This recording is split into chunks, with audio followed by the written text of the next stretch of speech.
All right, everyone. Hello, John Doyle from Optix EQ, and today we're going to do a live broadcast. Going to go through live races, and I'm going to preview the pick six. Just go through it, give you some information you might not be have access to using Optix plot and grid and notes and everything. So should be fun.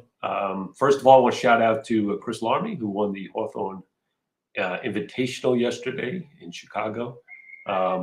Longtime Optix user and just an all-around great guy, really great handicapper and contest player, has been doing it for years. So congratulations, Chris. I know he's going to get a berth. He probably has it already in the BC and the also in the NHC. So a guy that's been doing it for years, Chris Larmy. Also shout out to my partner who's not on. I figured she needed a break. Emily Gullickson, who did a great job. She was actually doing all the interviews with the players live on YouTube yesterday, and I thought she did a fabulous job. Skivens kind of got into the head of a horse player there, just not on the surface. So I thought it was really good, and overall, kind of an exciting handicapping contest. I just have a question, if anyone can answer it out there, is Hawthorne into invitational, really an invitational? I didn't know you got actually invited to that. Maybe they did. I don't know.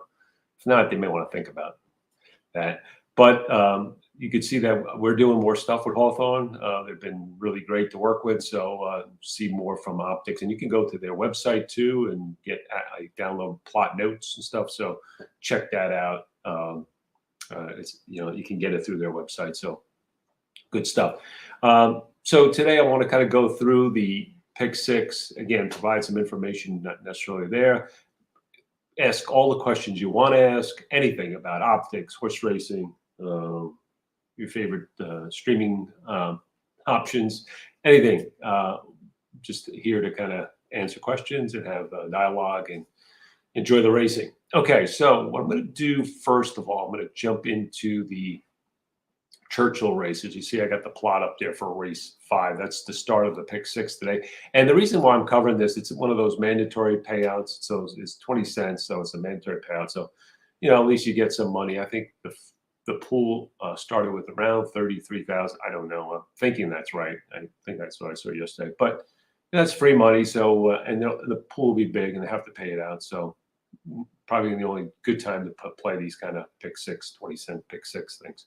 So let me go over to the plot, and you can see that if you look at this plot, it's one of these maiden claiming races. So you have horses that haven't run, the 5 and the 8, and that's why they're up here in these little triangles.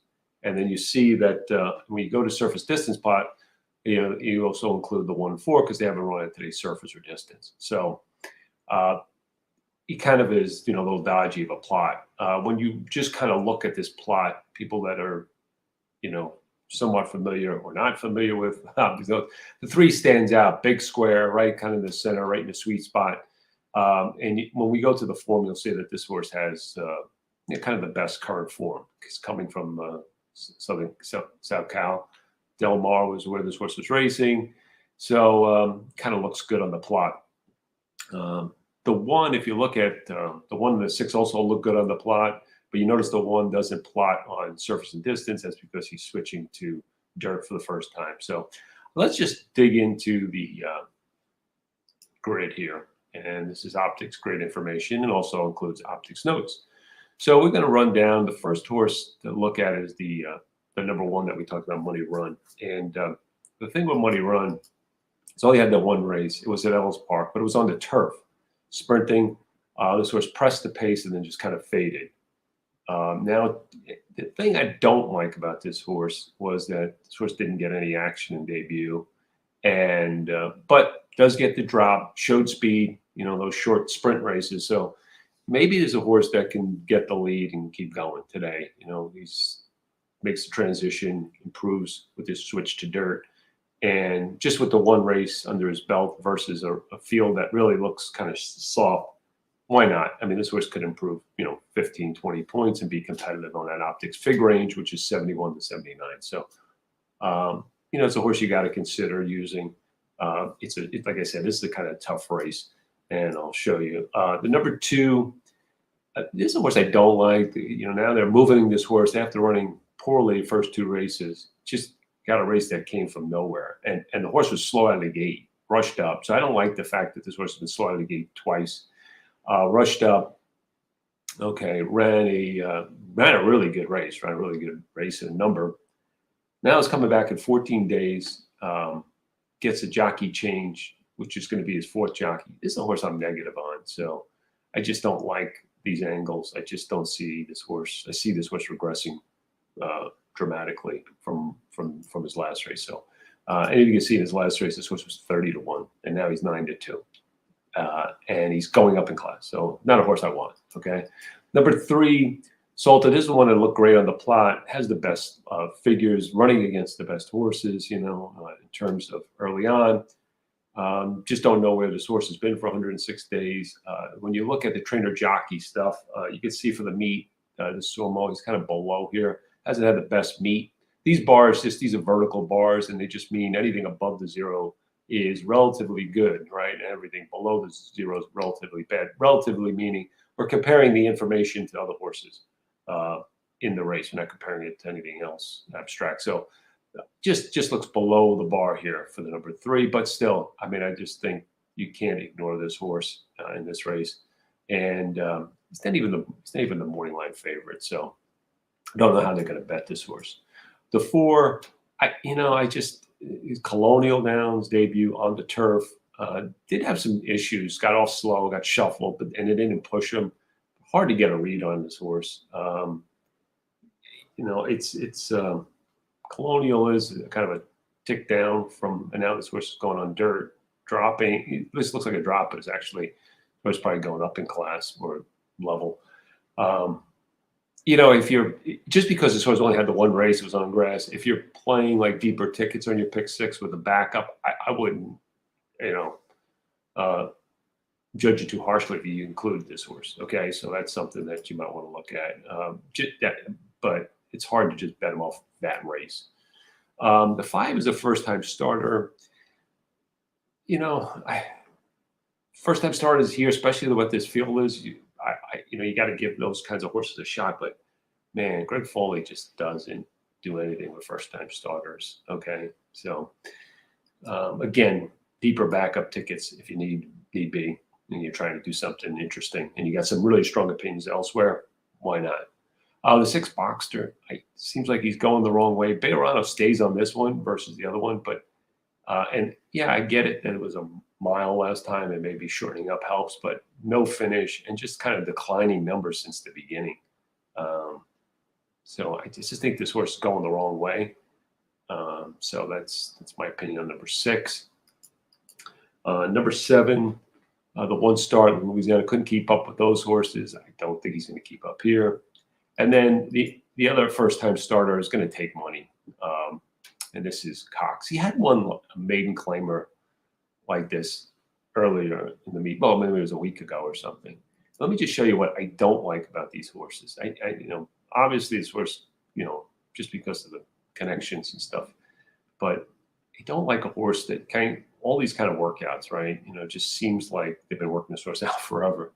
They had him at Keeneland. I guess initially was the intention to run him at Ellis or Indiana again. Well, I don't know where.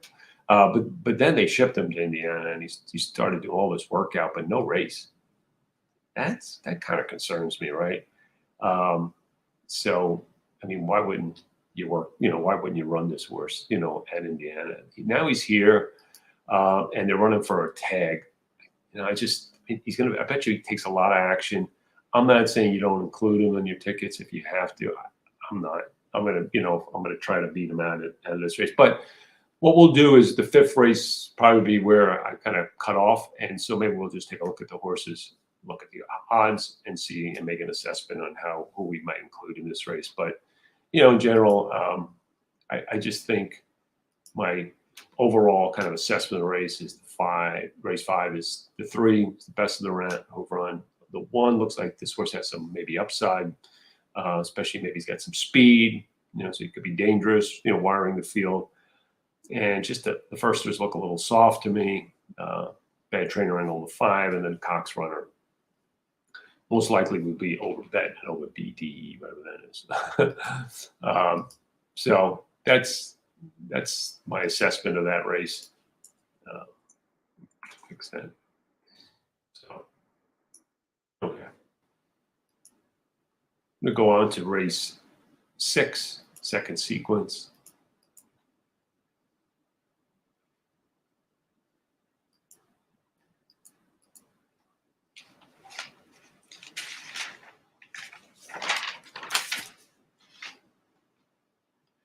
Okay, this is a, at least a handicapable race. You can see the plot. It's you got 2 horses up here in red. Okay, the 2 and the 3. Okay, why are they in red? Okay, let's just look at it. So if you look at the 2, he's a small circle in quadrant 3. This horse likes to be up early. Now, it looks like he maybe possibly be up early in the first call, which is the x-axis. But if you look at it, he's going to have a difficulty keeping up with the 4 and the 1. Okay, so that's a negative. So that's a horse I don't like. And you can see the way he plots on surface distance, worse yet, quadrant 4 circle. So he's really a toss from my perspective. The other horse, the 3, looks similar, right? But this horse is a closer, deep closer, who has no late pace. So again, relative to the horses he's running against today. If you put him in some other race, he may look different, but these 2 look just on a plot perspective to be eliminations. Okay. So what does that leave us with? Okay, that leaves us with the 1, 4, 7, 6, and 5. Okay, let's kind of evaluate those horses. Let me go into the grid. Start with the 1. Okay, so well, it looks okay. What I don't necessarily keen on is the spacing from the last race. It looks like this horse, he had an 108 layoff when he met the Keeneland. Then he had 2 good races in a row at Churchill, and then he caught slop at Ellis Park. And maybe he didn't like this. He ran second, but the figure came back real slow. He gets Scaffalione back on him. I don't know if that's, it looks like that's his win jockey, but it seems like when he wins, he gets kind of perfect trips.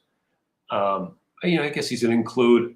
I'm just not, if I'm, like I said, when I'm playing a pick 6, you have to be almost, it's like survival. You have to be right all the time, right? I mean, no matter what you do, you have to be right to move on to the next leg. So this is not a horse, this is a horse I would include, but a horse that I wouldn't die on. So Family Man looks like an include to me. 2 and 3, like I said, we eliminated. We go to the 4 horse. And I got some real questions about this horse's finishability. You see all his no finish, lone, so forth. He sees the big circle. I think he's going to get enough pressure maybe from the 7, the 1, early. Looks like he's got a little bit of a separation in the second call being so high up, but I just don't trust this guy. Yeah, so this is a horse that I'm worried about, finishing the race. 9 furlongs. Let's just look at his record at 9 furlongs and see how he's done. He ran a no finish and a no keep. So yeah, I'm just not crazy about this one. So I guess if you make him a C, I'm fine with that. Whatever how you play it. The 5 I thought was a little bit interesting, but the only thing I'm not crazy about the 5 is his quick turnaround. He ran a good race. He was ranked early. He's wide. He had no cover in the race last time. He was coming right back here in 7 days. Yeah, okay. Again, another horse that's okay, but I just wouldn't want to just be single to him or keyed to him. I thought the 6 had a look as, one of the better horses in the race. Now, he is coming off a layoff, but he's come off layoffs before and run well. Here's a 51 day, he ran second, ran a 90. He was made a move against the flow and showed grit in his win in Indiana. These Indiana horses have been running pretty well at, Keeneland too. Churchill too. And you can see he's kind of run well at Churchill in the past. Not won, but he's always kind of there at this level. So he's another horse that I just think that looks okay and what I would be including. And I kind of like him better than I do like the others that I mentioned previously. And then the last contender in the race, I think, is the number 7. He kind of like, showed some grit in the lower level race off the turf. That kind of was a softer race, obviously, off the turf. He's a little bit subpar. He's run like a couple of decent numbers, but it looks like C+ at this level. I'll use him too, a little below the other horses, but I think overall, I would say that Leader Men is the key, and the 5 and the 7, the horses that I kind of like. And I just think I did mention the 1. Let me just go back to the 1 again. I just want to. Yeah, I would also include the 1 in there. Not crazy about him, but just again, key. I'd probably be like my A would be the 6, and then 1, 5. Let me just change this since I can. We have the capability. I would make 1, 5, 7 my B's in this race. Okay. All right, so that's race 6. Let's move on to race 7. I didn't spend a lot of time on race 7, but I just the thing I want to just state in this race is a horse you want to include. It's the number 2 Lacey, and when I bring it up here, I'll show you why.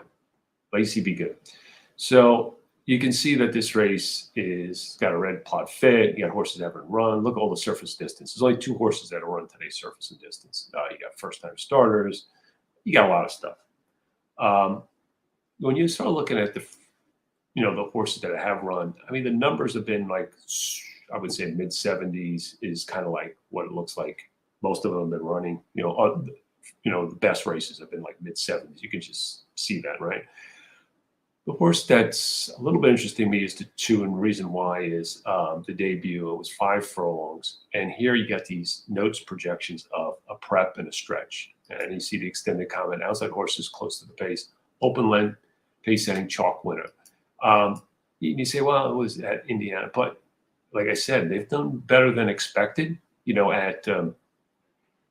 At Churchill, Tom Amos is having a big meet. So this is a horse that I think could be sneaky, especially when you look at the plot. This horse plots in quadrant 1, and if he can get improvement, he's got a big shot. I think. I think this race is just weak, and I just think that in a race like this, even though the plot is red, you got contention is Snowflake is speed rating 0. He's worth taking a shot. I mean, I could see using the 4, obviously, plot's the best, and some others in here. But I guess my only thing for this race, information from an Optix perspective, is that Lacey Be Good, a must on your tickets with notes, projection, prep, and stretch. Okay, that's why we have notes. That's kind of distinguishes us, and horses like this kind of stand out. Now, he's got to make a big improvement, but why not? These horses from race 1 to 2, especially 2-year-olds, could make dramatic improvement, especially if the first race wasn't intended to be the race that they wanted him in anyway. So, or she. So that's it. Again, you can look at some others here. Obviously, there's like the 9. It's when you look at it too. Here's the other thing. This is the other point I wanted to make. If you just look at the dirt form of these horses, it's not a lot. It's not good. I mean, it's not. You can see the numbers. So could this horse, improve 20 some odd points? Yeah, I mean, horses can improve 18 plus points from race 1 to 2, especially 2-year-olds. That's what we're talking about. And so anyway, I just think this horse is an include. You can include them some others. You can have your opinion on that. So that's the information I want to provide that you're not going to find out there publicly. So that's a good information. The next race I want to go to is race. I think we're up to race 8, and this is an interesting race. Again, this is plot fit of red, and when I looked at this race, I was like, pretty much couldn't figure it out. The 4 looks great on the plot. The problem with the 4 is no surface distance plot because he hasn't done this sprinting on the dirt, but. And O'Neill's had a soft meet there. He's won yesterday, so maybe he's a streaky guy, so maybe he starts a new streak. But I just don't like this ouchie in his last race. He comes in from Del Mar, hey, you got to include this horse. But I don't have a strong opinion of this race at all. And I would just be kind of using everything. You can just see the plot is a mess. When you go through the horses, they're a mess.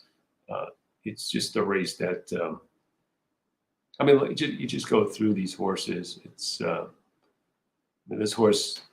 Let's do it. I mean, it's good to go through it. The one, I mean, if he runs his typical race, he's a contender. But I don't know what happened last time. I mean, just not a good race, and I just can't ignore this race and feel good about it. Now he gets reunited with the, with the jockey that's had kind of won with him before, so that's a positive. And the barns had a really hot meet, but I don't know, maybe they're on the other end of that hot streak, and this is kind of the end of the meet. So, yeah, whatever. He could run if he runs back to the race they normally could run. Great. The 2, I mean, he kind of looks okay, but 120-day layoff. Now this horse has had layoffs before and's run okay, but it's never comforting. But he's got. I would say the 2's got a shot. The 3. Kind of been mostly turf form, but when you look back at some old dirt form, it's not that great. You have one figure that kind of stands out, all the rest of the races. So I don't think this is the right surface for Koufax. So I'd be kind of less inclined. He would be way down on the tier. Explosive, we talked a little bit about it. O'Neill, again, another horse that looks more turfy than dirt. At least I think that's the way they've been running him. I mean, his wins have been on synthetics. Maybe that's his preferred surface. He just kind of looks like he plots like best speed, but not trustworthy. The 5, League of Legends, poor effort last time, but it was against, at least this horse has the excuse, was against better. Been laid off. Run okay, off layoffs before, run 3rd at CD off a layoff. Yeah, why not? I mean, he's got a shot in this race. I just don't know how this horse is coming back, but Court is on this horse. That's his father-in-law, so maybe, I could see this horse upsetting. And then the 6 has been doing things at Delaware. It just looks too slow. I mean, just look at the Optix figs, right? The range today is 81 to 89. This horse just kind of looks slow. I mean, you have to go way, way, way back in his maiden races, but his recent form says no. The 7, just kind of the form. If he is the horse that, let's look at his dirt form. Yeah, it's a little bit better. I think this horse could be a little bit sneakier. If you look at his last race, he's actually improving his Optix figs, right? He had no cover wide trip. He dropped him a little bit to this level. He ran okay, C+. If you think that turf may not be his optimal surface, and he's, he can improve with the switch back to the dirt, he might be worth something there. He's 6 to 1 on the morning line, so maybe some horse to consider here in race 8, which looks like a chaos race. And I go as deep as you can afford. It's just that kind of race. Okay, don't have anything else good for you. That's unfortunately. Let's go to the 9th race. Maybe we can get something a little bit better. The 9th race. I think the 9th race, I see a lot of people kind of negative on the favorite, which is the number 7 in here. She's Keen. Comes out of the Alabama, which was no keep. So,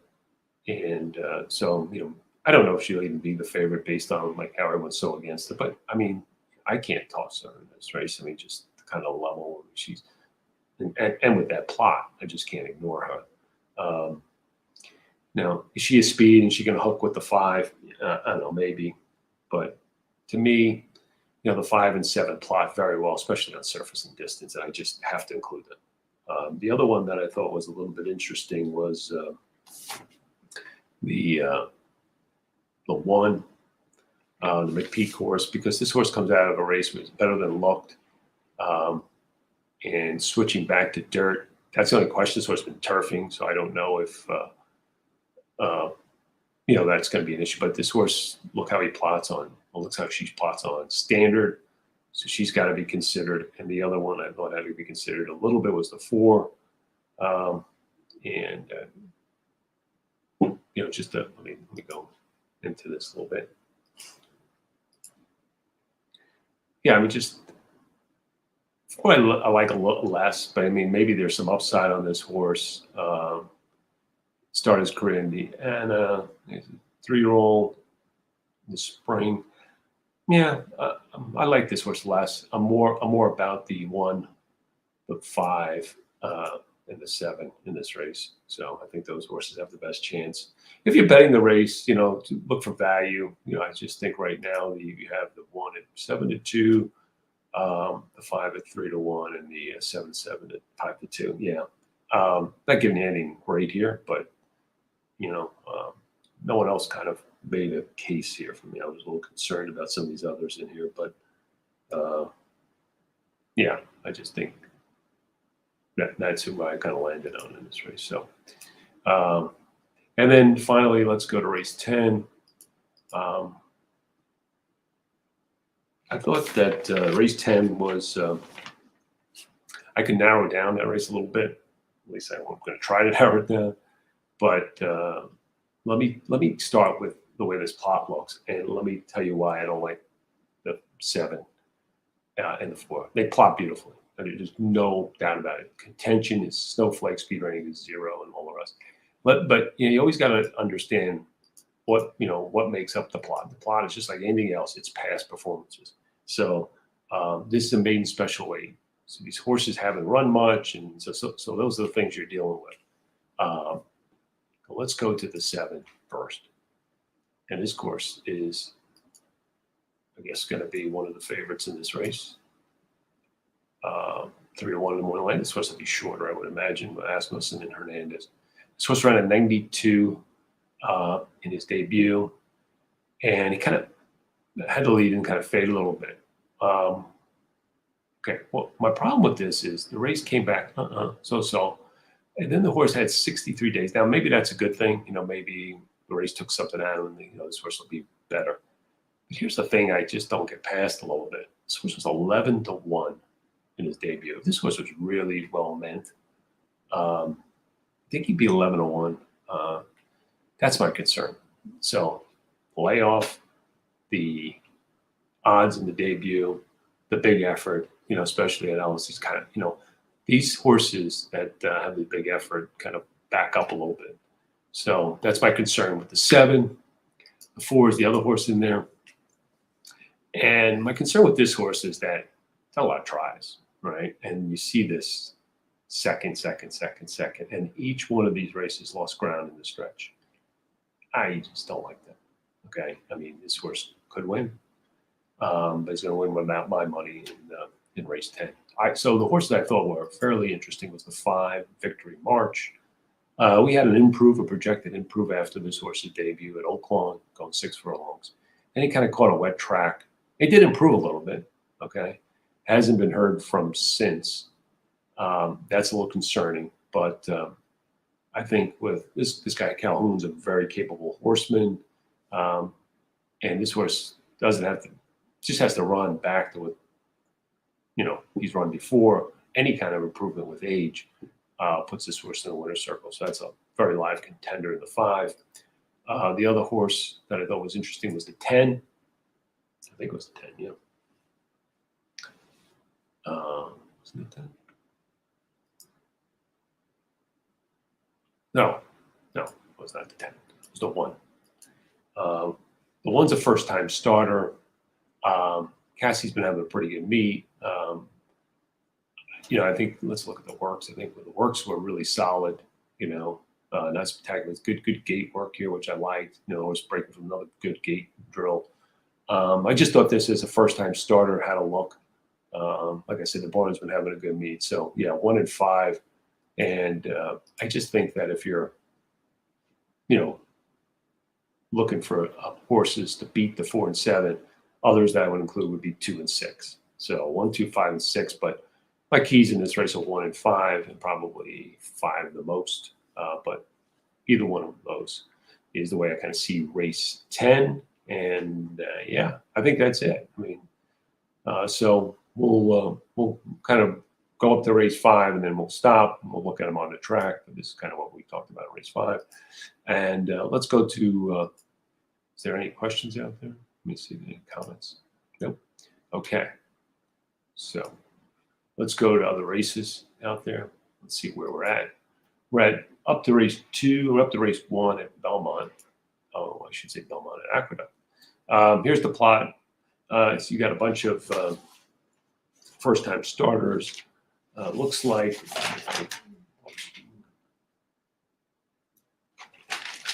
the 4 is, obviously the 4 is the favorite right now. The firsters, the 2 is taking some money. The 5 is taking some money. That's obvious. They're taking money, but they're lukewarm, 2 and the 5, right? Because you got big barns there, so not too crazy about this. The 1 also is taking money again from Pletcher Brown. And the 6 is not taking any money. 7 taking a little money, and McGahee, his horse is starting to run a little bit, so he's not noted for first-time starters. Castellano's having a good meeting.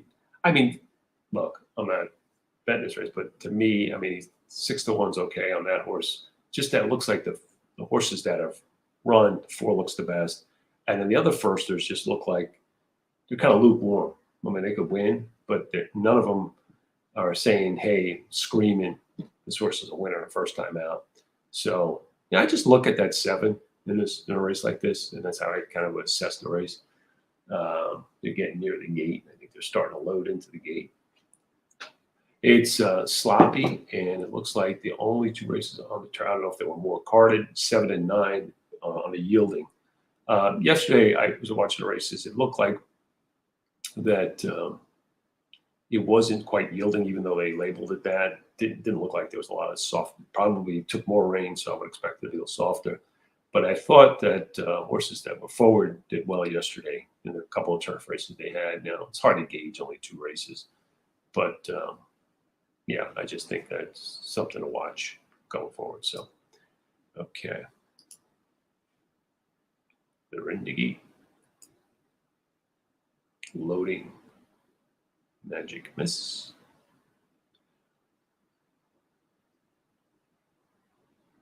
There's the 7 going in. Let's see how they do.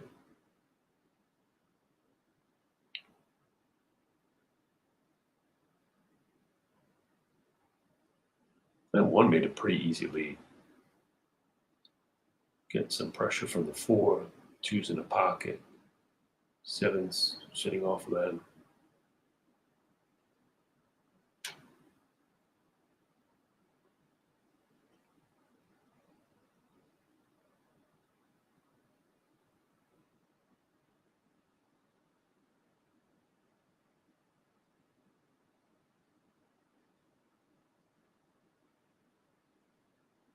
They're bunching up. So 4 is pressuring the 1. 1 looks okay though. Looks like he's kind of in hand. 5's a horse. Whatever out of this race, it looks like a horse that's going to need more distance. Kind of looks rangy. Looks kind of like 7 just backed out of it. Yeah, this 1 is gone. And he's showing a good turn of foot here. Now, this 2 is running too. So, yeah, that's a horse to watch. See, he's green. He hasn't changed leads.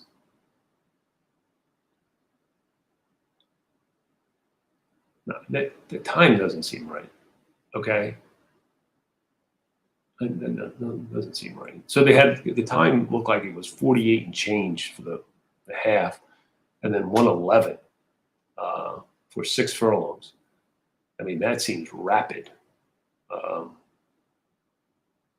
That's a rapid 2 furlongs. I don't know if that's the case, that this horse has got some freaking turn of foot. Yeah, I mean, that would be a 23-second middle fraction there. Wow, 48.39. I would check that, but if that's the case, this horse is still a little green too. And I mean, this horse might be something. And the 2 who finished second in a race looks pretty good too. So I mean, he won pretty clear place. So that's a race to watch if those fractions hold. Wow. it was a sub 23. I don't know. Anyway, someone who you gotta look for a guy that like that guy Craig from Time Form. Maybe he'll retime that race and figure it out, and all the rest, and we'll see next time. But still a good performance by the one Good Sam, who actually floated up to 4-1 and won pretty well. When he did get the whip, he did kind of like change leads and something to watch. But he just showed a burst there. Okay, so that was race 1 at Belmont. Race 2.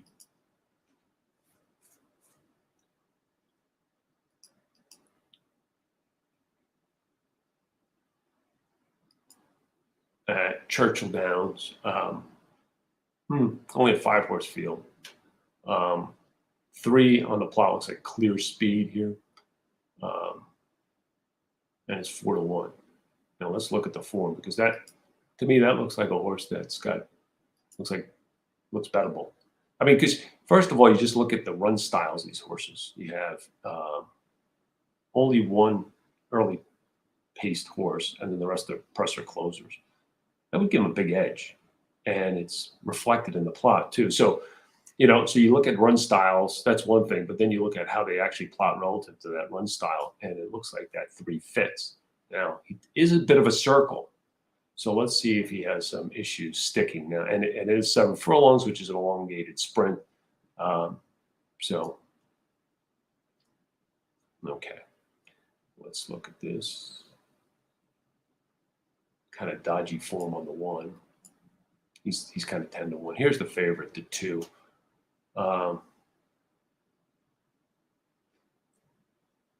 Yeah, if you just kind of look at this horse's wins,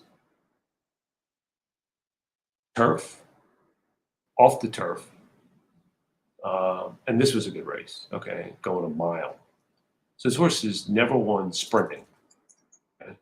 Let's see if he's ever sprinted. Let's see how he's done sprinting. Not good. I'm playing against this horse. He's a big, deep closer in a race that's no speed in it. So I'm against 2. Talked about the 3, so let's look at his form now. Let's see if he has issues sticking around. Not really. I mean, the one time he was alone, he won by 10 lengths. His 3rd race in a form cycle. He's got a little bit more potential to improve on that 82, but the 82 is right in the Optix fig range. Got a barn change. See how this barn's doing. I'm going to do a comparison, trainer jockey. So what I do is I'm just going to take out all this stuff and just look at trainer at the meet, jockey at the meet. I just kind of like that. Relatively okay. Not good, not bad. Just relatively kind of in the middle.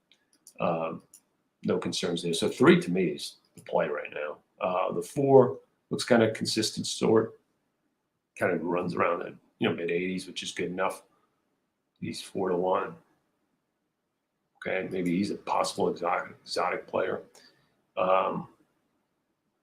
This horse, it looks like we wanted him on turf. He got on turf 1, and then he ran a terrible race when they put him up in company. So maybe he's more of a turf horse. Come off a 10-day. I guess they're getting a race in for wherever he goes. New barn. So for me, to me, I would be probably boxing the 3-4 here and trying to beat the 2. That's the way I would play this, and I would go a little bit more heavy on 3 on top in this race to Churchill. Okay. Okay.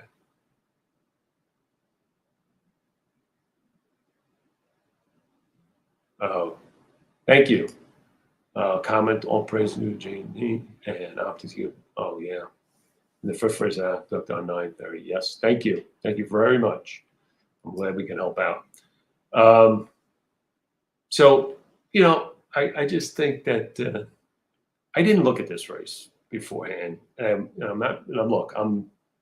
familiar with this product and stuff like that, but I think this is just kind of a way of handicapping. Once you get used to kind of using the product, and let me, one of the things I want to do too is kind of talk a little bit more simply about the plot, and then when you kind of get to how you get from simple to advanced, right? So you got to kind of learn the basics. And so, as we go through here, I'll do some other races where we kind of can go do that. But the one thing with the header information is, that's kind of the start. You kind of assess, does this race benefit a certain type of run style? And when you see light contention, light speed rating horses in quadrant 1 pop, if you see the opposite, we have heavy contention of flame and speed rating like above 50, then you want to be looking at squares, mostly around, quadrants 2 and 4, because you're going to need it off the pace horse. And you also want to make sure like that the run styles match up. So if you have like a deep closer and he's typically a presser or presser closer, and it's a race that calls for, race falling apart, you want to focus on the horses that are C, okay? Because, that's just going to be horses that are able to come from back, something that's more suited to the way they like to run is important. And then that's why you see green, red, and black up here sometimes, because does it fit the way the horse typically runs, where he plots today? So that's kind of important. So there are 4 minutes out in race 2. I'm recording this so that if people want to go back and look at my analysis of the pick 6, if you just joined us, I did an analysis of the pick 6 at Churchill today. They got a mandatory payout. It's the last day. You'll be able to kind of look at that. So just keep that in mind. And I'll take you right up to race 5 today at Churchill, because that race is tricky. And we'll look at we got some firsters. You want to see who's taking money, who's not. Anyway, so this is race 2. Let's see if there's any kind of multi-race action we can get into using the 3 and the 4. I don't like the 2 in this race coming up, so that's kind of the reason. We've got another short field. Looks like everyone's shipping out of town here, right? The 5 is just the only square on the plot. You got 3 firsters. Yeah, I have no clue. Good luck. Really, it's kind of a hard race to really get you sink into. Go to race 4.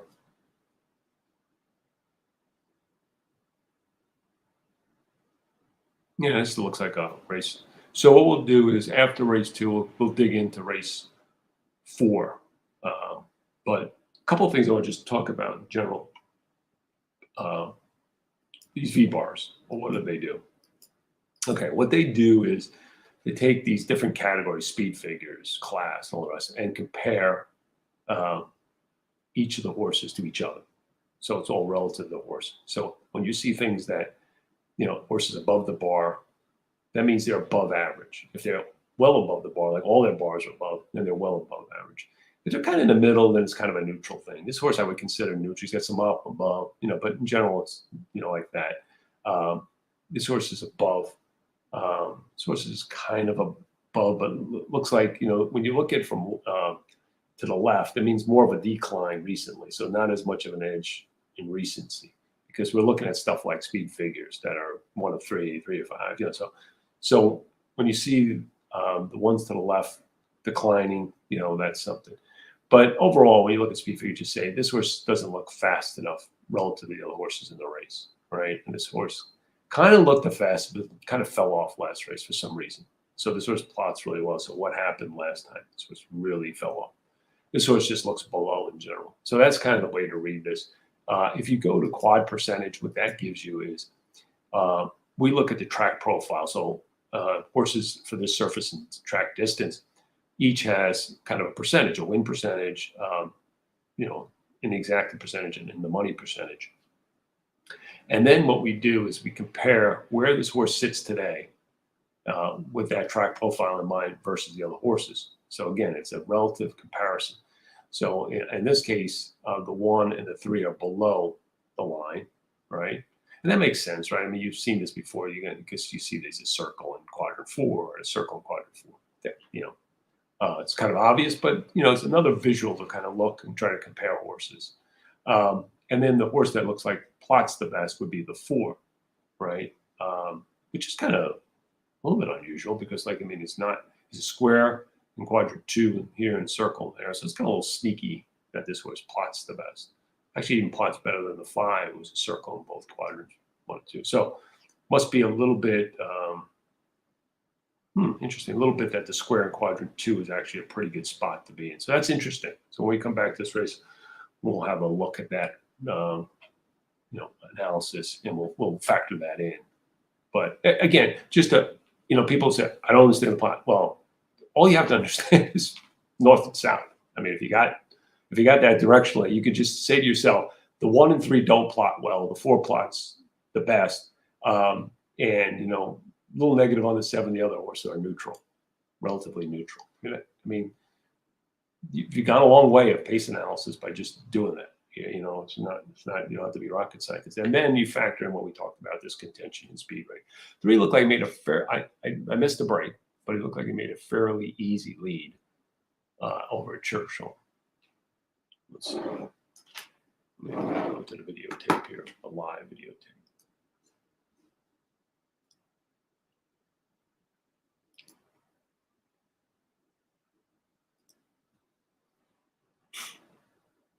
And this is the horses we got to worry about.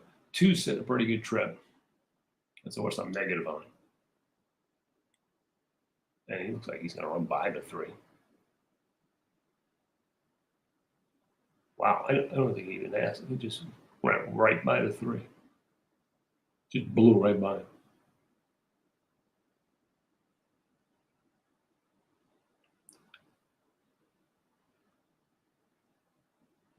But he never even asked that 3. He didn't ask it. He just went right by that. Well, 2 ran off the screen here. And the 4 looks like he's going to fall short getting up on the 3. Wow. Well, 2 was a lot better than I thought in that race. So let's go back to that race for a second. Yeah, it's a big square. Kind of cruised up early, just buried that horse.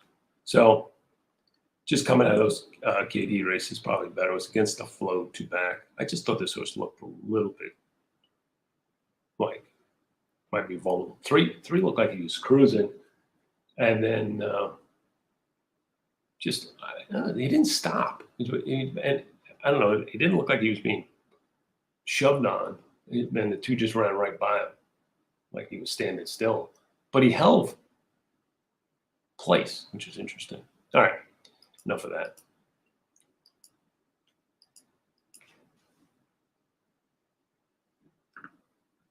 We'll come back to Churchill in race 4.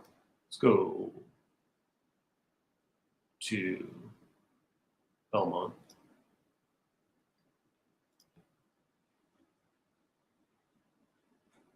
Okay. We have a race where we've only had really 1 horse that's run on the dirt, right? Oh, okay. So the plot here just shows the horse that's gone from turf to dirt. So what we want to do is we want to focus in on just the horses to the left, right? So that's going to get all the form, the dirt and the turf and stuff like that. So let's go to the grid.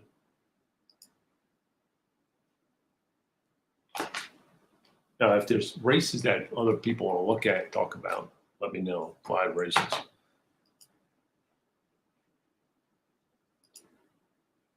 Okay, so we're going to go to race 2 there. And then, we're at race 3. Let's just take a quick look at Gulfstream because they're about to go into the gate. And I don't even want to attempt Woodbine without Emily here. So, but if you do have a question, we'll answer it about Woodbine. So this is race 3 of Gulfstream. This is a plot fit. Obviously, looks a little bit.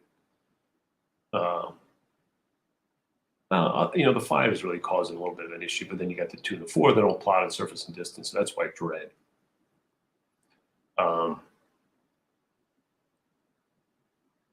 5 is a big square. Does this horse have it to take the lead and kind of go gate to wire? Tried that the last time, got flowed, still didn't get it done, but still ran okay. Ran a good figure. The 3 last race was off slow, very slow, wide, no cover. I could see this horse running an improved effort. 3. He's currently 5-1. So his surface distance ball a little bit negative because of the trouble to start last time. Well, he was really slow. Don't know what caused that. Let's go to grid.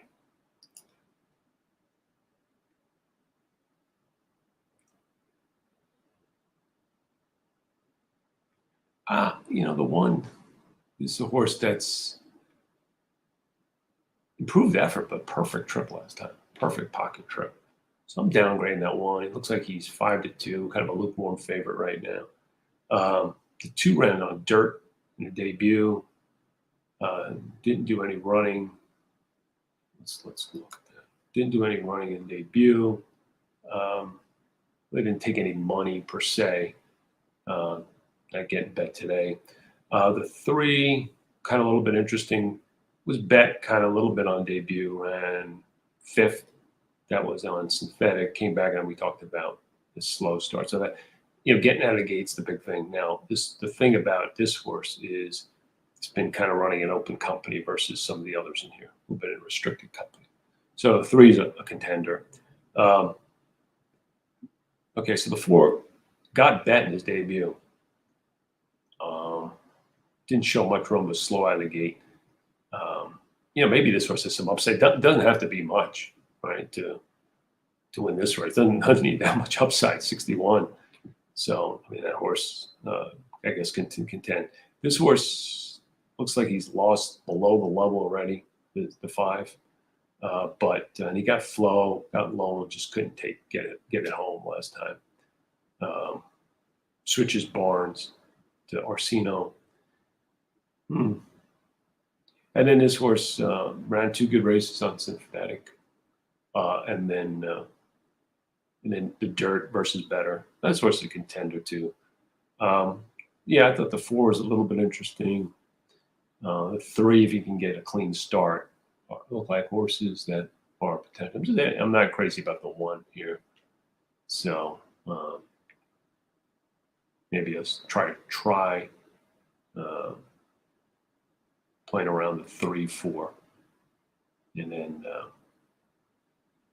maybe using the 5 and 6. So maybe 3, 4, 3, 4. Well, 3, 4 exact the box, and maybe 3, 4, 3, 4, 5, 6, or 3, 4. Kind of the way might play just to try to get the favorite out.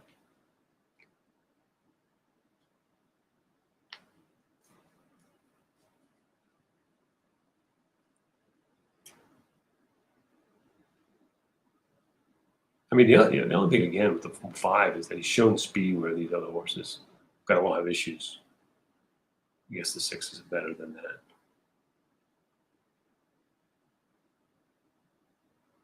Yep.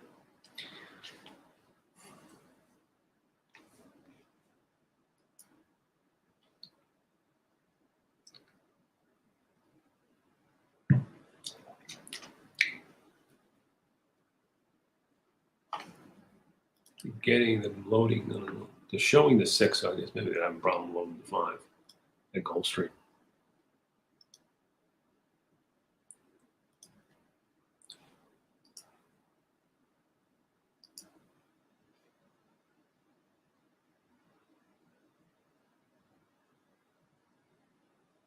Renegade.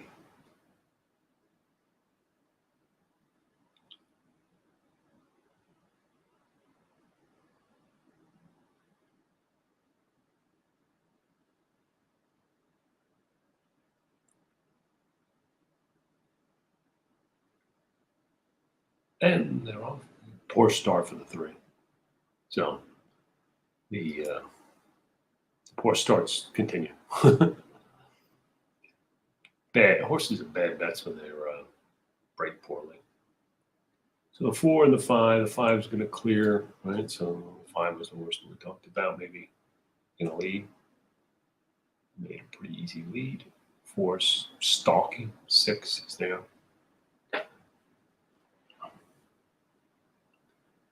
Solid hat to quarter mile, 23 and 0.56 this level on the surface.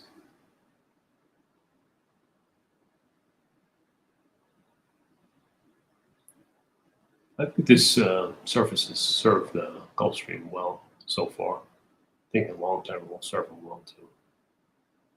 So the 5 looks okay. 4 looks good, stalking, kind of in a good stalking position. 1's in the pocket, and need some room. 5, oh, 5 looks okay on the front end here. 1 looks like just needs some room. 4 kind of backed up. 1's got the rail left open, does he? Nope. Oh, yeah, he does. No. 6 just swooped, and the 1's on the tough rail there. Just got loose. Now the 1's coming. This 2's coming. Wow. 1 got through on the rail. Now the favorite. Whoa. Good late run by the 2, who I did not like. Oh, 2 horse I didn't like did pretty well in that race. So not a good start for me. Auspicious. But that's the way to go. Okay.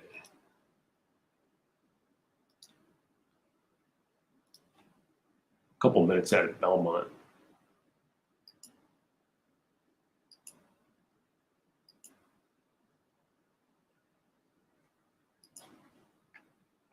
Is it off the turfer?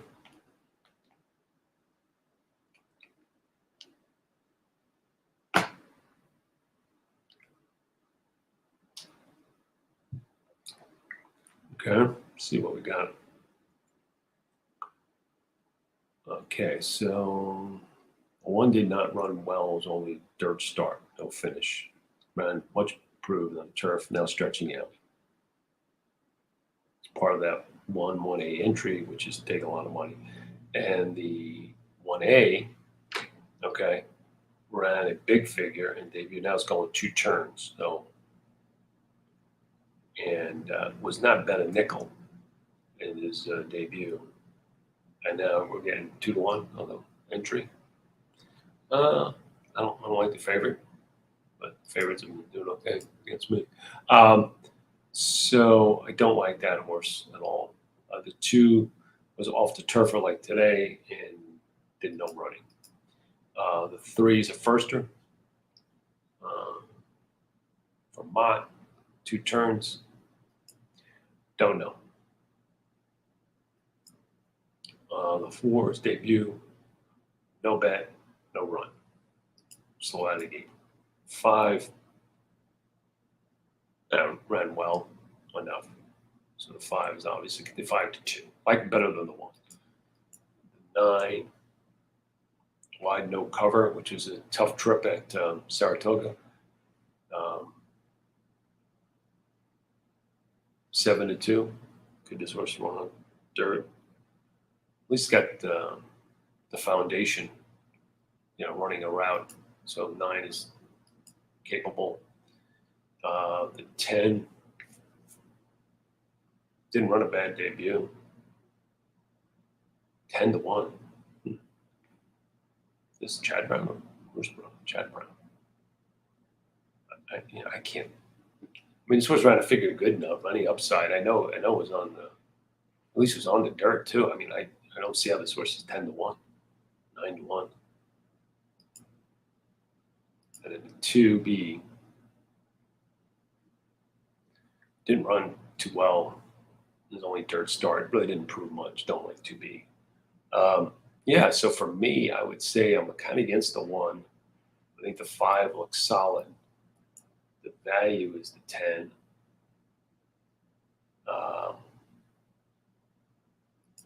Value is the 10.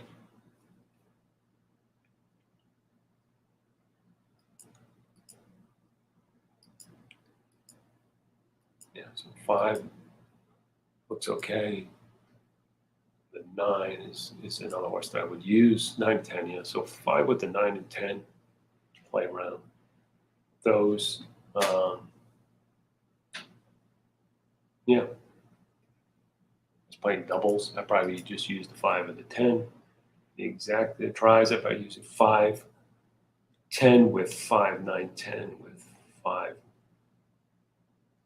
9, 10.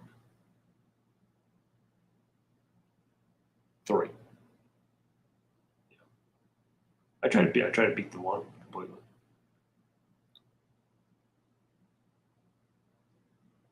Yeah. Is there anyone I like in next leg if we're playing a multi-race wager?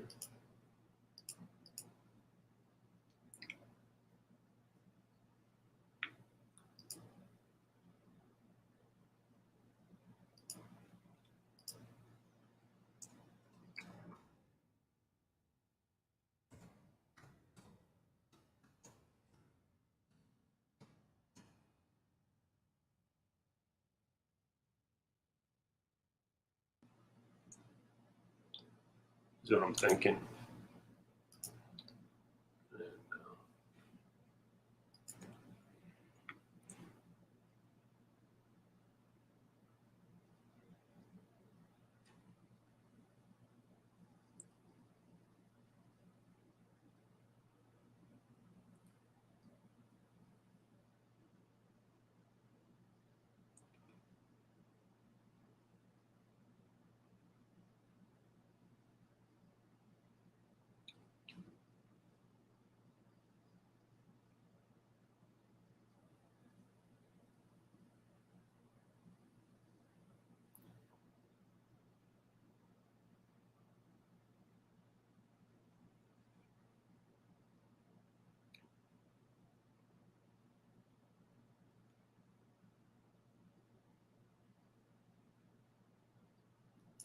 Yeah, I don't know. I just looked at the next race. 9 and 11 have a little bit of a look in that race. 9's come off a long layoff.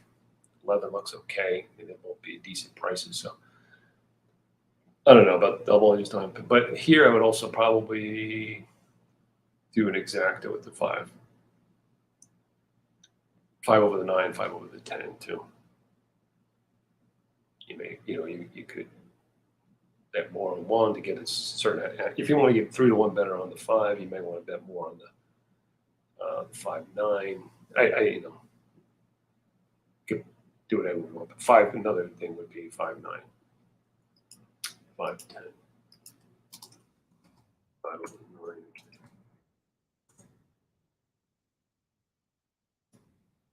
I was thinking. Okay, 3 got off slow, rushing up. 1's up front. Looks like fairly bunched field right now. It's kind of sloppy and ugly out there.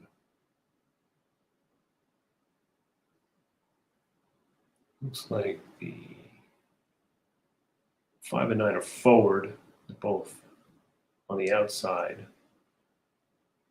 1 is the contention. Is the leader now on the inside.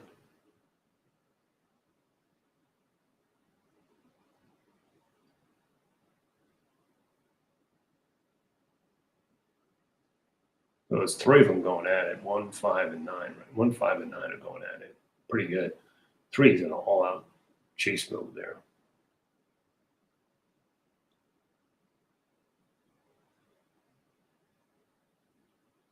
Looks like they're really struggling to kind of get over the surface.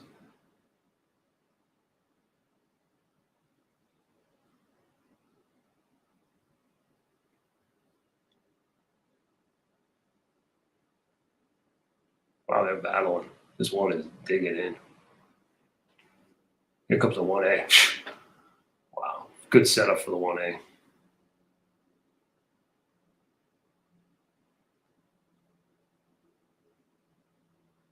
Wow. So another favorite. Looked like the 1A got the setup really pace backed up late. And he come run. The big square.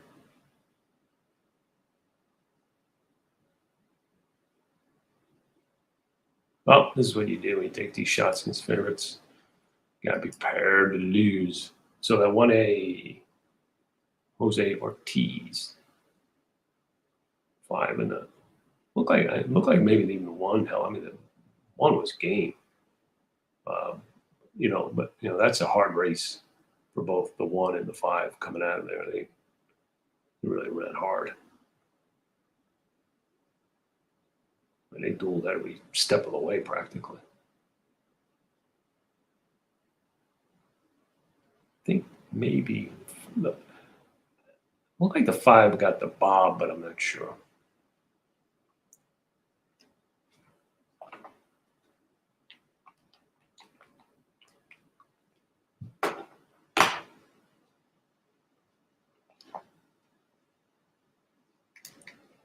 I don't think it really matters anyway for anything, because I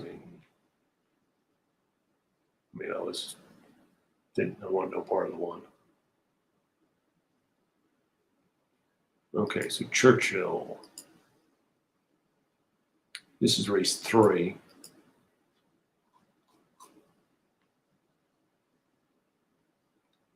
And yeah, not much to go on here.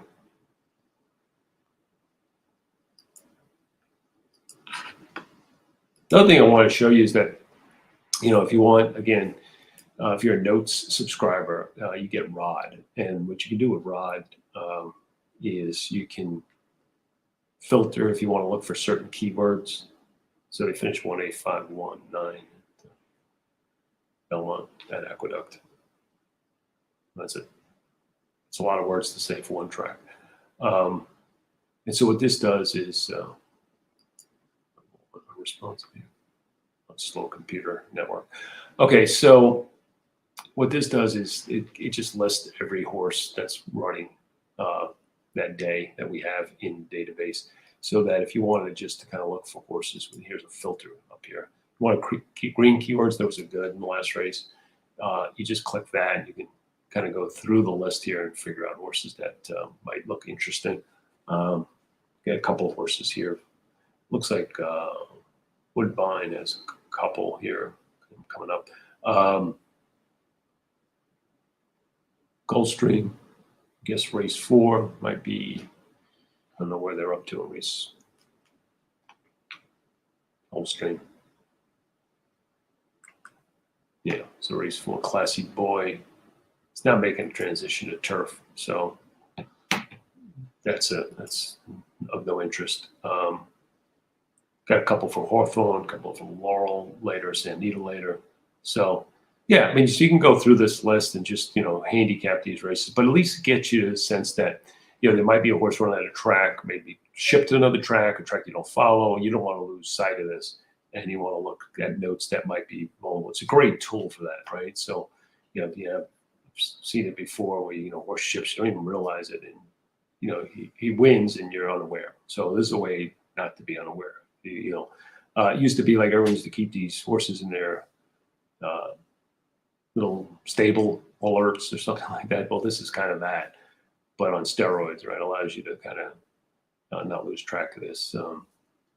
It's a good thing every day just to see this. And I also do like in the last 3 races. So if there's a horse got a green keyword in the last 3 races, because you might see something where the horse like has a green keyword and then has some other trip, but it wasn't a green keyword. And then, like for instance, this horse, great workout. Looks like we wanted this horse on the turf. I'm not sure, so maybe this wide no keep wasn't on the turf. Let's just look. See, so you go right into the plot when you click that horse's circle there. It'll tell you what the plot is for that race. And so this horse was turf. We wanted him on turf, and then he got dirt again. So he's by a main track. We're probably a little bit, see, turf. I'm dying for this horse to get on turf.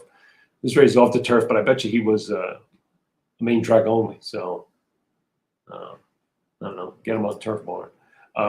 And then, you might see, let's see some others here, Trouble Plus. And then this horse, maybe was so he had an excuse in this race. And maybe it was at the right distance that time. So these are things that had tactics. So let's look at this horse. So I thought it was kind of interesting. You get the idea. So there might be not a green keyword in the last race, but there might be excuses that aren't green keywords, and you still want to think that the horse, this is a way you can find horses that are really dirtied up. Okay. So this horse had trouble. But then this horse, okay, let's just look at his last race. Untitled and Hold in the first turn. So he's had an excuse in that race. 2 races back, we had this horse. This horse should be 1 turn. Again, bad tactics. That was 2-turn race. So this horse is now in a sprint where he had trouble the last time we ran 82. So he ran 86 last time. at 86, right at the edge of the level. But I mean, there's some excuses now. The problem is, of course, he's breaking from the rail and he's slow. You know, he gets out of the gate slow, so that's troublesome. But the one thing I would just say is that this horse has got some dirty up form now. 7-2 is no bargain either. So, you know, take a look at it, but you get the idea how to use notes other than just look at the last green keyword. You can look at keywords that happened 3-4 races ago and be able to maybe make a case for a horse that's not obvious on paper. Okay. So let's look. There's others like this. Gulfstream, race 10.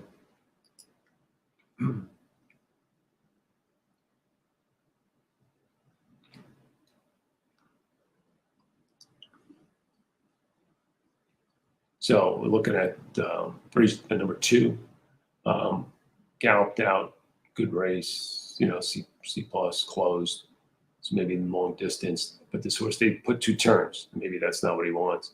And then they, you know, we said shorter, he did shorter and he closed, and he ran a good third. Now he's at the same distance. Okay. So, I mean, that's interesting. So close, gallop out, going 5 furlongs. So he needs a little bit, probably a little bit more, but he didn't need 2 turns. So this was a mistake, and he had a trouble trip. When we said he needed shorter, he closed and ran a solid third. Okay. Not sure he's going to get pace today or whatever, but you get the idea. If you were playing him back here, let's go to grid. This is important. This is how you start distinguishing and using notes to find horses that, you know, are off the radar and big prices. And they might not necessarily win, but if you can get them in exotics and so forth, that's a good thing. Okay. So let me just go back to this horses. To artificial intel. That's an oxymoron. Okay, so this horse, poor form. Then he, you know, kind of runs a good race. It's poor form on the dirt. Okay, so he's got like poor form on the dirt. And you can see that he's run a little bit better sprinting than routing, right? And then they put him in a synthetic race, but 2 turns.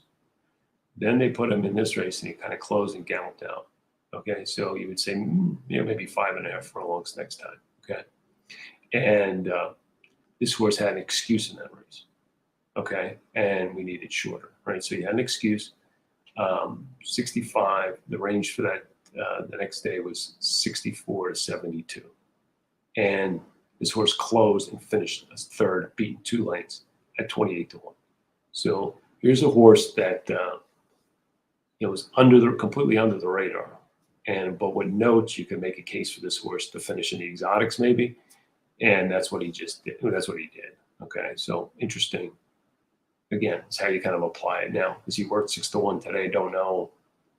Not really following, but I'm just saying, I'm just trying to show you how you kind of use notes in a way that can kind of get you on these long price horses. Okay. All right. Well, let's go. Race 4, Gulfstream. That's kind of the next race up.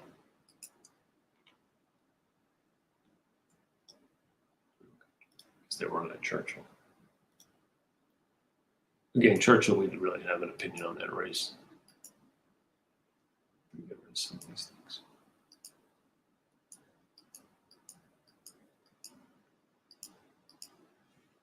So he's 3 at Churchill, 5. Oh, pretty good. The 1 zoomed.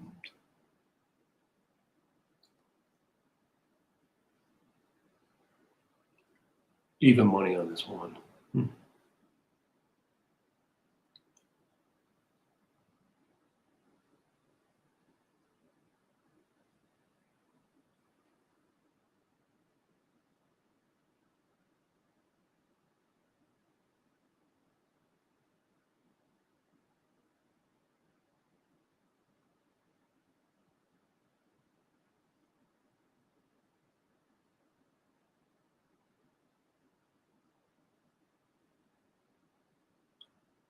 Looks like the 1 is in front. Starting to get some pressure. Yeah, well, they're kind of in tight there. Kind of 5 is kind of leaning in, but we just went past the 1. You know, and the 5 is going to hold off the 1st through the 4th, I think. Yeah, just held them off. So, I mean, the one thing you would say in this race, though, I mean, the 2 races in this plot on the 1, I mean, you know, whatever, even money was a bad bet on the 1. That's for sure. Don't know where he finished in that race, but no better than, let's see, he kind of really faded badly. I don't know if he held 3rd or what.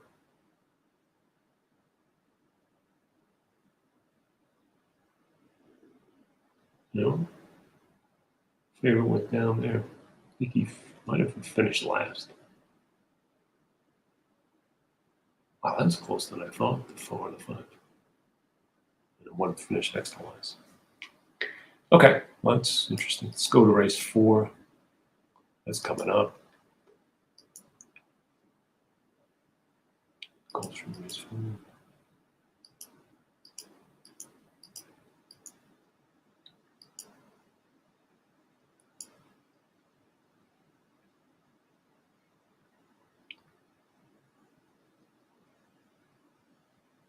Okay, so, you know, it looks like the 2. Well, you got all these horses didn't run, so we don't know what speed. So, I mean, 2's had 2 chances, didn't improve in the second start. Dropping down, that might help. Just don't trust the 2 here. 7 and 8 look a little bit on this, you know, like, well, you know, I think this race is probably prime. 60s, you know, low 60s, mid 60s is not a winning kind of race. I don't think. I think you have to run a little bit faster than this. So maybe one of these firsters could be interesting. Just look if it works. 5 did hold it. Churchill.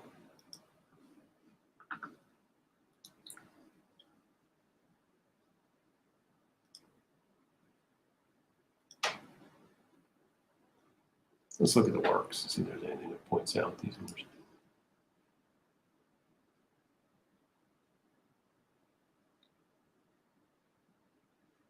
It's kind of a short workout tab. Decent on the 3, I would say. Taking money is the current second this race. Yeah, current second choice.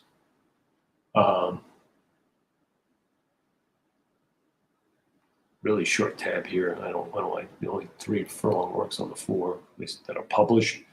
5, nothing to write home about. Yeah, I would say if, you know, the 3 looks a little bit live, you know, based on the tote. Probably, I guess they're going to go off the co-favorites. 2's taking some action too. Yeah, you know, just the 3 is the is non-favorite on a horse I probably back, but it's not a race I want to really bet. But I'm not convinced of any of these ones that are run that are all at great shakes.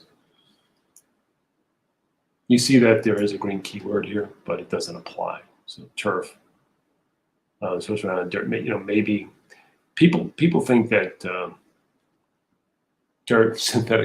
synthetic and turf are synonymous. I'm not one of those. I just think that the turf and synthetic races maybe will run more similarly. You know, like where everyone's kind of low, close back, and there's not kickback you get in normal dirt races. But surface and how horses get over it is different. I don't see that as horses good on synthetic is going to be on turf or vice versa. I just don't see that. And I could be wrong, but I just statistically I haven't seen anything like that. So, so the turf here to me saying that, you know, projection for the 8 for turf is going to translate. Hey, he should be better on synthetic. Now he may be better on synthetic, but I'm not going to attribute it to him being that we think he might do better on turf. I just don't see that. Okay. So there, Oh no, they're waiting. Well, it's Gulfstream, so they're waiting. They've gotten better with their weights, but they still wait before they load horses. So, all right. Well, we got fourth race at Gulfstream. Sorry, fourth race at Churchill coming up, and kind of look at this race just from a plot perspective. Looks like the 5 has got a pretty good surface and distance plot. Oh, the 4 acted up there at Churchill and dismounted the rider. And might have just run off. Yep, he just run off. So 4 is going to be a scratch at Gulfstream, my guess. Maybe there'll be a delay, more of a delay than there is. Now that the horse is loose and they got to run him down. So, okay, so this race. So just from a plot perspective, it looks like the 5 has a really good surface distance plot, an advantage. Okay. We're going to go in the form here. And then the 2 is the only square in the race, right? On standard, surface and distance. The 4 and 7 are also squares on standard. But the 2 is the morning line favorite 8-5. Okay. But he looks like he is a presser closer. Okay. So the 3 is a presser. So let's look at horses we probably can eliminate. The 1 and the 3. 1 is an E horse that doesn't look like he's this 4 is running around the track about 10 times at Gulfstream. The 1 is a horse that looks up against it a little bit, a lot. The 3 too. So 3 and 1 are definite eliminations. Now let's go to the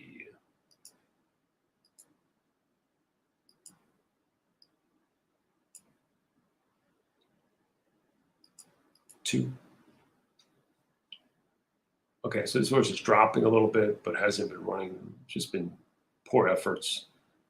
Maybe the class drop will be a turnaround. But I mean, I can't see. I mean, I know he's a square. I know the drop's going to. I just can't see betting this horse as the favorite. And he could win. I just can't see betting this horse as a big favorite. Now he's run well over Churchill, but look at the way he won that race.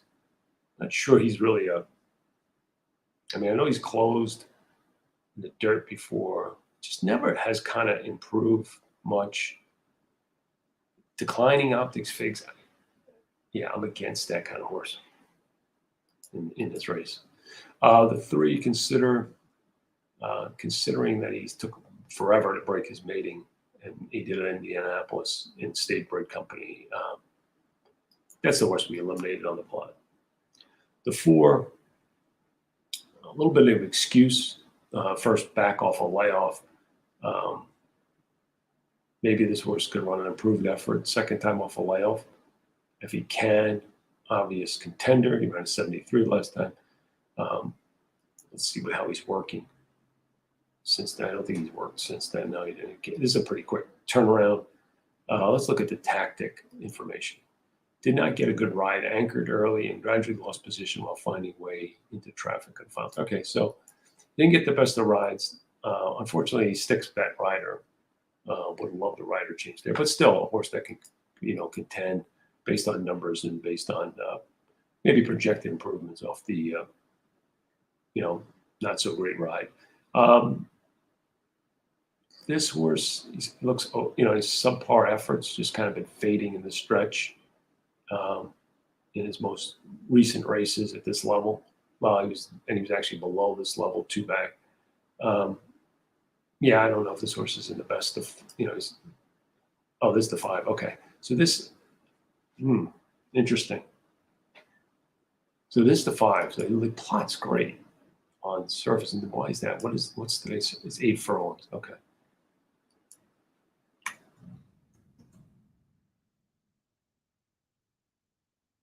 He competed on this track versus grade 3 company. Didn't do well. It was ranked trouble that we thought he would beat shorter at Keeneland going 2 turns. That's a 2-turn race. Ran well, but that was on synthetics. Number wise, at Golden Gate.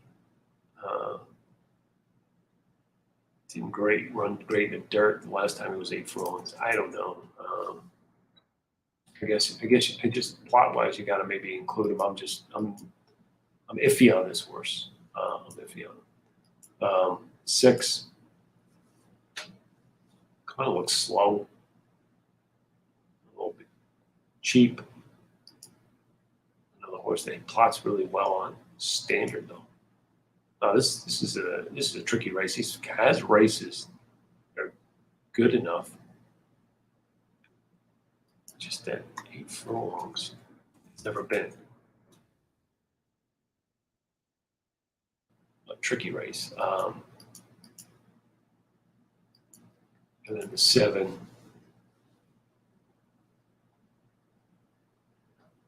Third off a layoff. But again, issues with the gate. This was slow out of gate, slow out of gate. This word gate kind of worries me when you bet these. Now they get overcome their gate problems and win, but a little bit less likely to kind of back them. Yeah, so for me, I'm against the 2.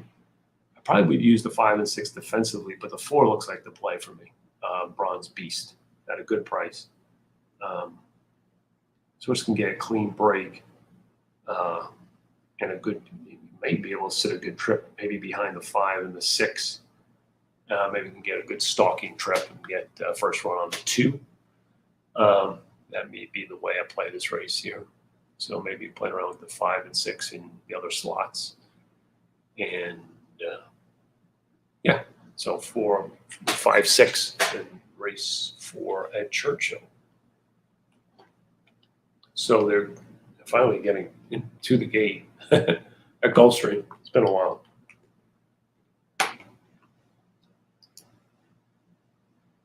Let me just put that race back up. Yeah, so this is where we thought maybe first like the 3. 3's 2-1 now. Still, the 8's being overplayed a bit here. You know, I understand the drop for maiden special maiden claimer is a big one. But again, this horse took no money for Fulks in his debut. And then the projection was turf. And now he gets synthetic. It was a state bred too, so it was a restricted race. So maybe that maiden special weight wasn't, you know, kind of the same level as a normal one. But still, I think this is considered a drop here. And yeah, so let's see how it goes.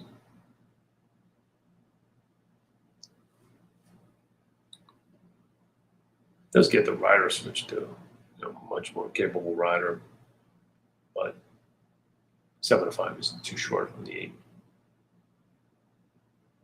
And everyone else has run, you know, I don't know, those are good enough numbers to win a typical race at this level, like a 60-something. You know, I would be looking for something in the low 70s or high, at least the high 60s, low 70s.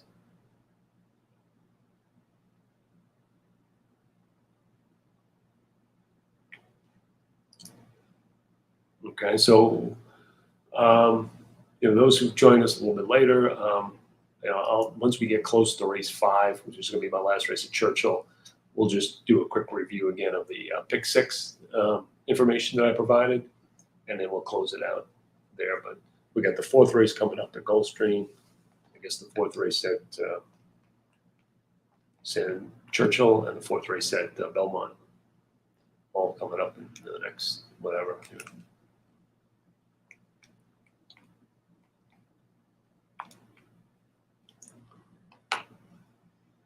Belmont's getting close too.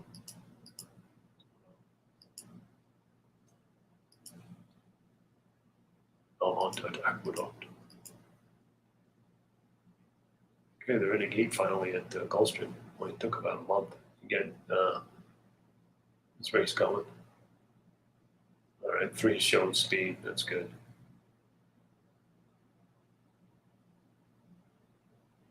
Two to 1, so that's good. It's good that he's showing speed, and it's good that he's 2-1, not the favorite. Never know what you're going to see out of the gate.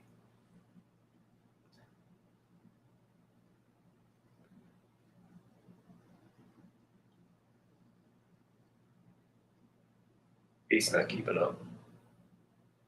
So it's going to be between the 3 and the 6 here. The 6 doesn't. Unless someone from the back makes a run here. 3's gone.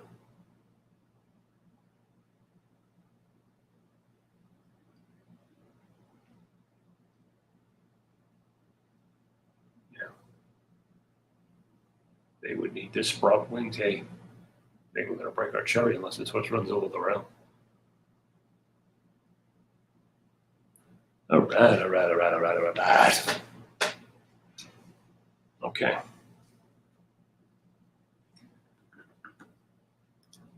That was the right play.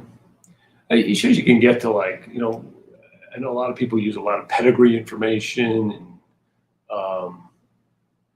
trainer analysis and all the rest in races like that, but I'm sure you just, there was another approach how to maybe think a little bit differently on those first races, you know, how to come up with horses where you don't use all that information, because I think you just don't know with that information. I think, you know, looking at some things like the horses that are right run, how they got bet the first time, how they ran,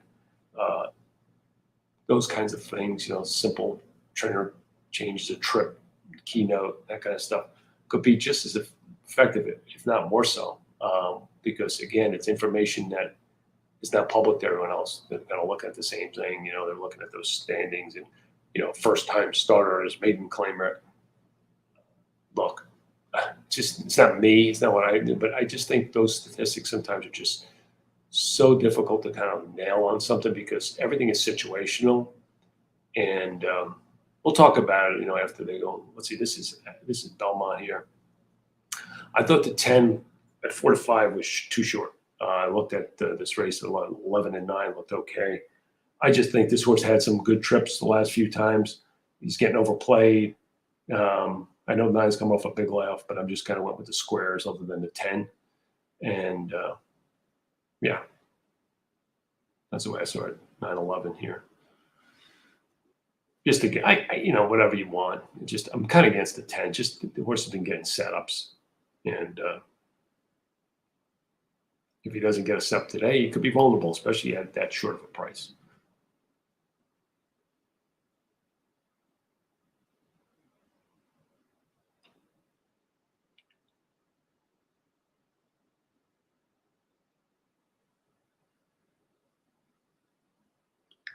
Oh, let's go to Belmont. Watch another one station.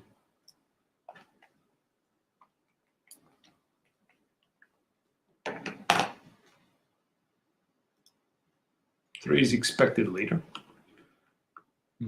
10's expected stalker. Belmont. 2's kind of sit in the pocket. Kind of laid out how the plot kind of dictated it there.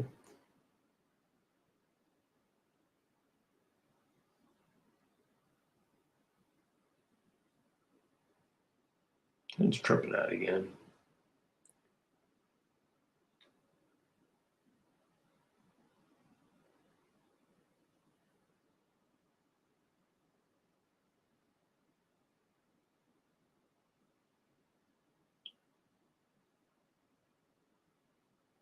This 3 might be hard to reel in.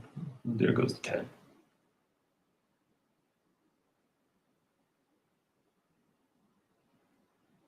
Could this 10 get, could this 11 get the 10? Come up and get him, 11. Come up and get him, 11. 11's going to go right on by, just like the plot. Woohoo!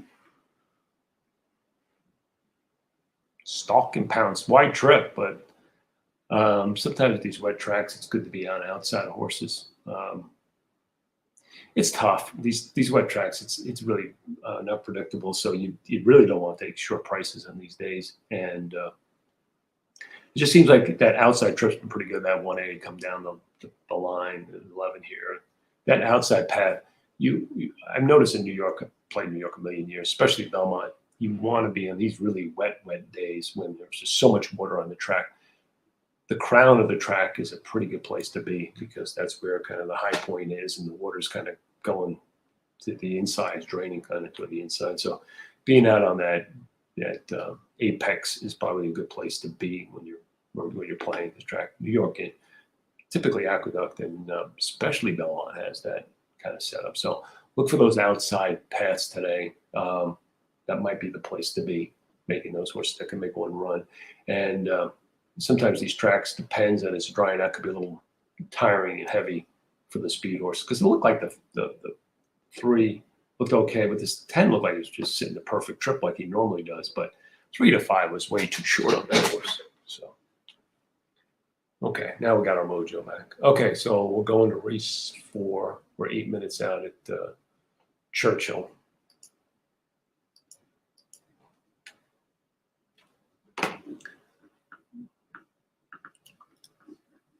Again, we're going to take it up to race 5. I'll review, prior to race 5, we'll review the pick 6 information again, and then you can go watch football. All right. Let's see, Churchill coming up. Again, what we did in this, what I talked about in this race was the 5 and 6 look good plot-wise. It looked like they might have an edge, but I thought the 4, from a form perspective, might have the most upside. Was against the deep closing 2 in this race as the favorite. Just think the 4 might get the jump on him, and much better value at 6 to 1. And then if the 5 and 6 kind of run to their plot, it's okay. Just that they're not a lot of value either, and there's some things in their form that make me a little bit leery of them. And so, yeah, 4 looked like a horse that kind of looked okay, like might be able to trip out. And the reason being is that what was my assessment of the 4 here? Where we're in race, yeah. So I just thought he might sit right behind the 5 and the 6 in this race and do some damage. Kind of proving his 3rd race. He's not off a layoff, but he's kind of an improving pattern in terms of figure-wise. He's run okay at the level.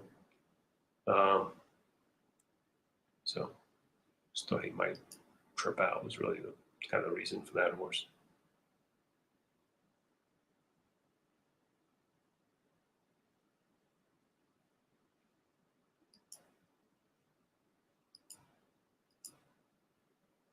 Okay, I was on the wrong horse. I knew something didn't seem right. Okay, so the reason the 4, sorry about that. The reason the 4, too many races, too many things going on. The reason the 4 I liked was he had a tactical bad ride last time. Now he's got the same rider, but hopefully he can get a clean trip this time. That was his first race in the 90-day layoff. He was a 73, which fits at the Optix figure range. If you kind of project some improvement upon that, this horse could obviously run 80s and run that fast before. It looks like a good horse in 2nd race off a layoff. Coming back a little quick, but that's okay. They're all kind of coming back quick because they're trying to get in before the end of the meet. Just thought at 5 to 1. Right now he's 5 to 1. That's a pretty good price on this horse. Hopefully he can run back to that race and improve. If he runs back to that race, I think he's okay too. I mean, the other thing I like to do is I just like to look at, with the grid is great, kind of look at lots of different things. And you got all these filter things you can look at. One thing I like to look at is horses in their current form cycle. So like how fast did they run? What's happened to them? And you can just see here, like in the current form cycle, the best numbers is 74. Okay, so you can see like a 73, like the 4 with trouble. If you just say, hey, you can run better than that 73. These other horses you could say run better than 73, but this race was at Belterra. This race was a 2nd race in the form cycle, so this horse already had improvement. So it's a different view, but the view tells me like, hey, this 4 is competitive with these races because the 73 and you got some improvement. Look at all these other numbers. These other horses have to either improve more or, like I said, do something like that they hadn't done in the race. This horse has projection to probably do better just based on his trip, where this, the 6 is coming out of a race of lesser quality at a lesser quality track. And so just simply this 4, like 6 to 1 is, he should be competitive at this level just based on that alone. So you can look at the last 90 days, if you want to kind of expand it out. Thing really doesn't change much, right? I mean, he still looks really good and competitive based on the last 90 days for him. So One other thing I want to look at is, let's see some of these other filters that we use. Okay, let's look at today's track, see if there's any kind of track horses that are specialists or something. I'd like to choose one over this track. They run fairly well over the track. Four hasn't run as well over this track. Well, even in that last race, that's where he ran this race. So there's no killers on this track, right? So let's look at today's track surface and distance. Okay, and yeah, nothing. I mean, there's nothing really there to sink in on, but I'm just showing you the capabilities of quickly with a button, play around and look at things. See some of the other, all those. So some other Optix filters, horses and exacta finishes. So sometimes I do this just to see like how this horse likes to run. If I'm trying to compare run styles up here, say, okay, this horse needs to be on the lead. So sometimes I do that. How do they run their best race? So fours, the fours only win, or only exacta finish, made a wide move, was kind of like stalking, maybe about 2 lengths within the pace, 4th or 5th. It kind of projects with the way he's going to probably be today, right? So, that's kind of another thing to kind of look at. I would say, though, just looking at this, nothing's kind of jumping out on the page, but there's a way to kind of just quickly kind of go through things. Again, people who use notes, if you just forget what a keyword means, they're right here in the dictionary. Just click dictionary so you know what they mean. So it's just a great little reference thing. V-bars we talked about again. Let me just get rid of the dictionary. Relatively, let's look at quad percentage here for this one, see how things match up. Yeah, that was the other thing. I remember when we talked about this, people came in later. When we talked about this earlier, this was what we talked about. We talked about the fact that this horse, relative to the other horses from a track profile, fit track profile from a school. So in other words, whatever shape he is and whatever quadrant he is for this track, he's doing better than these other horses, relatively speaking. He's, his plot perspective is the best in this race. So, again, when people say, I don't know how to read a plot, well, I think you read up and down a little bit, at least initially, until he gets, used to the product. But you can just say, hey, the 4 plot's the best in this race. Okay. And again, now he's 9-1. I mean, I don't know if he's going to win, but he's definitely value. He would anchor my exotics here. So have at it. Got some.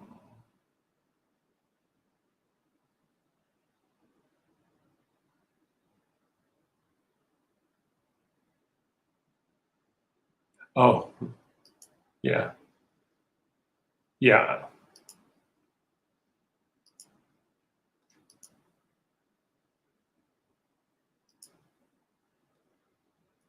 Frank, yeah.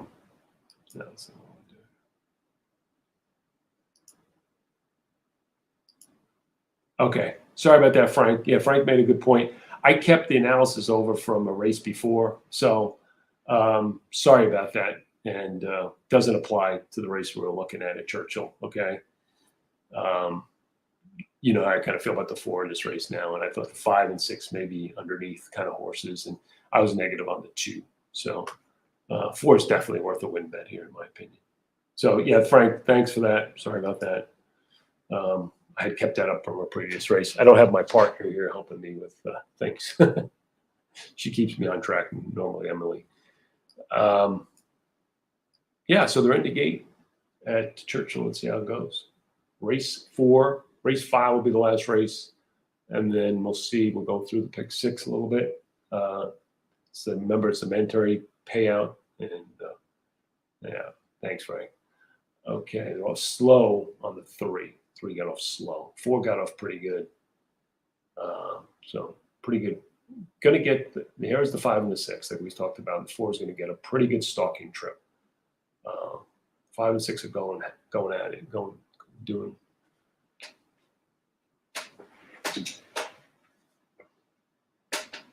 Five is rank. They're trying to hold him back a little bit. He's got his head Swiggling. 4 is getting the trip that we thought he might get, where he's going to get a jump on the 2's being ridden already.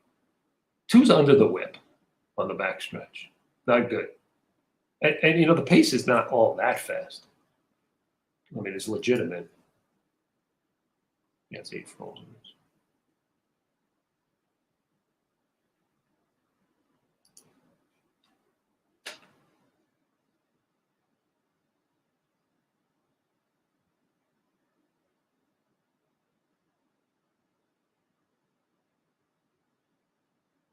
Okay, so the 5 and 6 are still going at it. I kind of had to turn my head and I see the 4 kind of drop back there. I don't know how this guy rides, but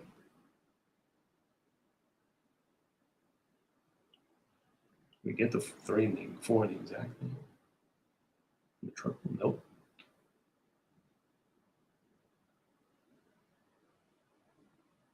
That race set up perfectly for the 4 and the 7. I don't know. I got to be honest. I missed that race. I turned my head, and the next thing I knew, the 4 was dropped back. So I'll watch the replay. But if someone tell me what happened, because he looked like he was sitting the perfect trip that like the 7 was sitting. The 2 was under a rider early, just could not keep up. That was the right play. Playing against the 2 was the right play. Now, 5 and the 6 we talked about being, you know, the plot play, but I guess the 7 I missed. I don't know, but I thought the 4 was sitting that trip, and I just turned my head and don't know what happened. Richelieu, I don't know. This guy's probably a Louisiana kind of rider, I guess. I don't know, but don't know what happened there. Was just sitting. Perfect trip. 7 got the setup. 5 and 6 just beat the hell out of each other. 5 actually came back on the 6 and finished second. Well, if you could toss the 1 and the 3 and play against a 2, I mean, those were the 4 horses that you can play in this race. So, you know, maybe a little bit more time with those people who maybe handicapped this race a little bit more diligently than I could have easily had that try or super, really, right? Because if you eliminate the 1 and the 3, play against the 2, and just box the 5, 4, 5, 6, 7 in the try, you're home.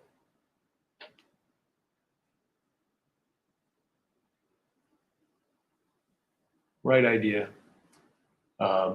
Probably didn't know. Let me go back to the 7. I like to learn why I didn't have the 7. Maybe I can make a case. But he plotted like kind of plotted like the 2. You know, like the 2. Oh man, yeah. 3rd off a way off, slow out of the gate. That was the thing. We talked about this horse a little bit about being a gate issue, and we said if he didn't have gate issues, he could be dangerous. He didn't have gate issues today, so he was dangerous. So should have reconsidered this guy.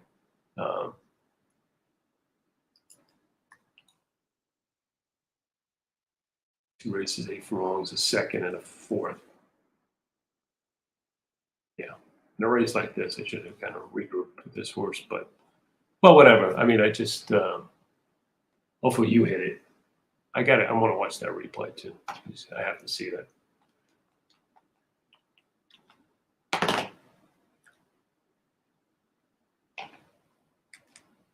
Well, we're right about these favorites now. We're starting to see some of these favorites that we don't like. That's a great neutral because the favorite finished out of everything. So it should be a good try, good exacta, obviously a good super,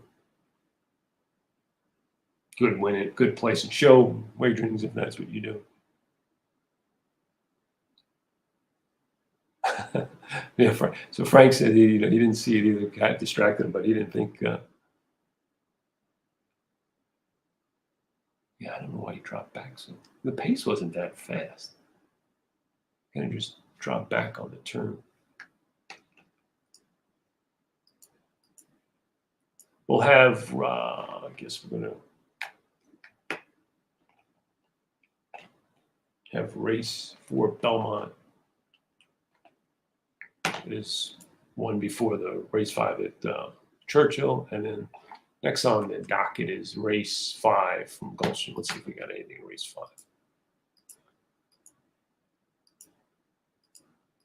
5. Next weekend's Keeneland, so I'm going to be doing the pick 6 Optix Focus for the pick 5 on Saturday. So check that out. People that are new to understand Focus is great. Handicapping report gives you Optix Focus line for the races. There's all the kind of handicapping information and last 3 run lines. Pretty complete report. Got a rank report too in there. It's online. Great report to have. So exact, it was $95 for 2. Try 50-cent try was $65. It's a little light. Don't you think? I think it was a little light on the try. Especially with a 3 to 5 shot out. Super was $640 for $1. That was okay in a short field like that. So a little tries for $1.30. I guess that's okay. I don't know. The value was the exact.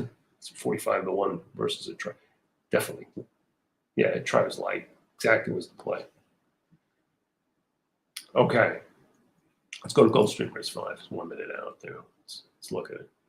Let's look at the plot first.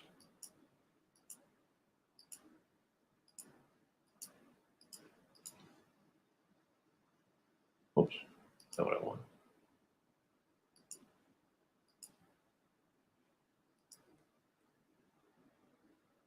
It's a big field.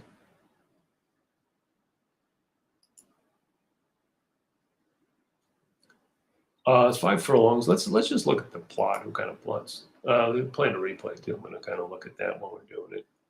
Kind of no one stands out from a quad percentage perspective. 12 is 7 to 2. Looks like he can sit a trip. It's an outside post. Sometimes it's troublesome, but I mean he plots well. The 8 is another one, but 8 looks like his run style is to go to the front. He's going to have to deal with the 3. That may hurt him. The 4 plots poorly. You can see he's the red. So is the 7. So the 6 is the other horse that looks, I guess okay. Let's look at the 6. Yeah, I'm not crazy about the 6. Too far down. He needs to be closer up than he normally is. We're going to just drop back in.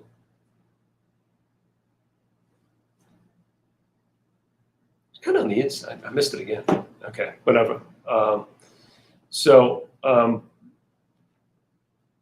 Yeah, I'm not crazy about the 6. So far, 12 looks like somebody that's 3 to 1. That's okay, I guess.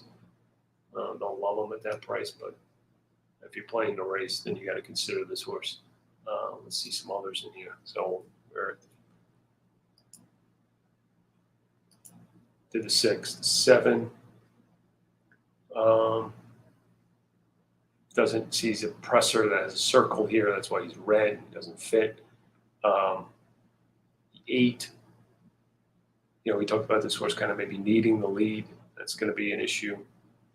But I'm not sure. He's like, it's a maiden race, so I'm not sure he's kind of whatever. I just think there might be enough pace in here with the 3.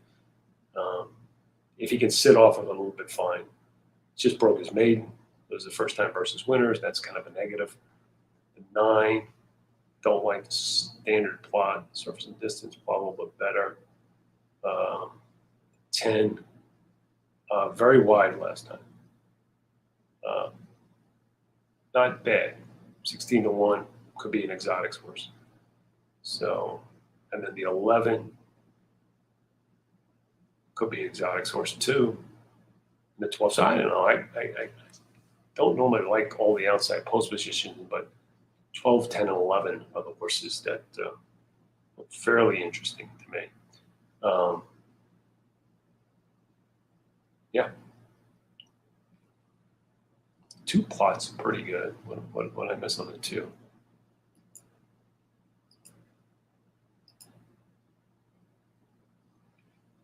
2 is another one you can consider. Maybe for a piece underneath. So maybe 12 is, it's 5 to 2. Yeah. 2, 10, 11 with the 12. So maybe 12 with 2, 10, 11. The exact is, and then maybe a little reversal. I don't know, for wider, 12 over 2, 10, 11. I just think that, warn you, if you could spend a little more time and maybe make case for the 10, the 11, maybe one of those 10 or 11 to win, Sorry I got this race a little bit late. The 11 looks like he's dropping, so maybe the 11 could be a little interesting in here. It's a good price. Okay, so I think they're in the gate. Tough going 5. What are they going? 5.5, 5 on synthetic with those wide posts though. One broke poorly.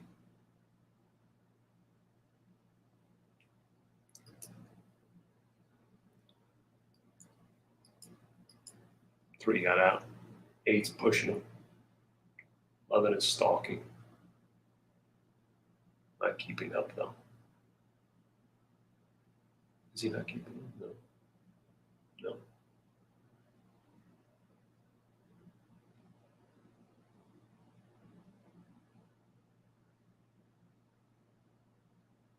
Well, 10 and 11 are stalking, but 3 and 8. I don't know if they're doing some damage to each other. Let's see if they can hold off these horses late. Yeah, it looks like they're going to be able to.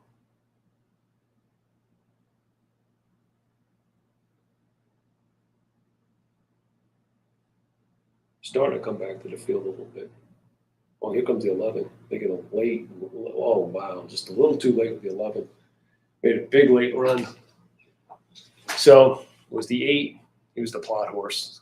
Just thought that that duel, and it was a duel. The plot was dead on with this. I thought this duel would do him in. 11 did come running late at 7 to 1. 12 didn't do much running. Thought he'd be closer up. Wasn't. They went fast. They went really fast early. They kind of spaced the field. And that's what it looked like on the blot. But I thought the 12 would be able to stick around closer to them, and he wasn't. The 11 come running. The 10 was kind of more of a plotty running, and he kind of faded a little bit in the stretch. 7 looked like he was in a perfect spot. Never changed leads, though. Looks like he kind of faded a little bit there late. But the 11 was running on.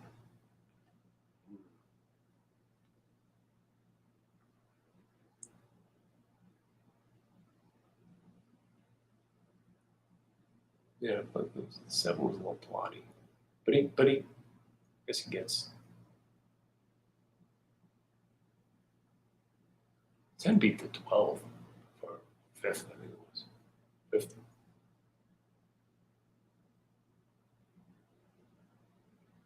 All right. So what I'm going to do is we'll go through, see what's next on the docket at Belmont, and then we'll do this quick review for Churchill, and then we'll be done.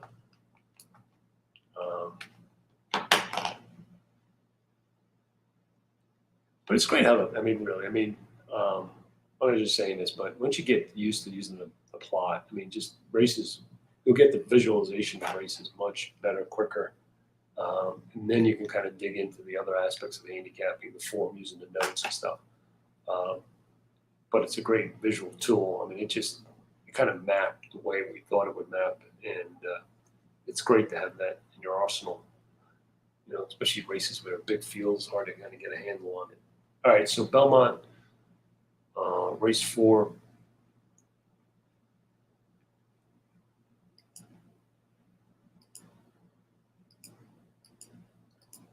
Let's go there, Belmont at Aqueduct. Okay. So,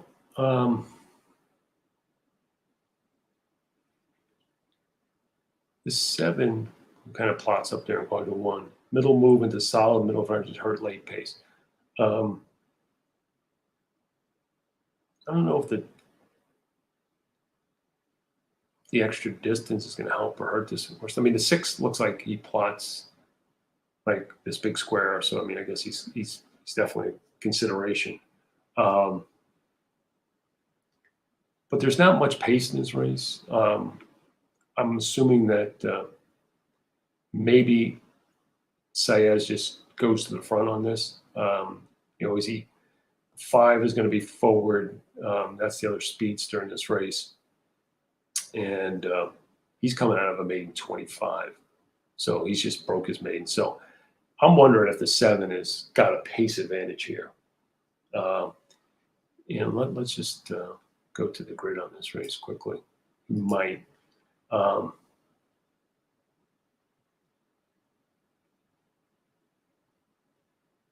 3 is kind of, you know, drop a little bit, lay off, kind of not in good form.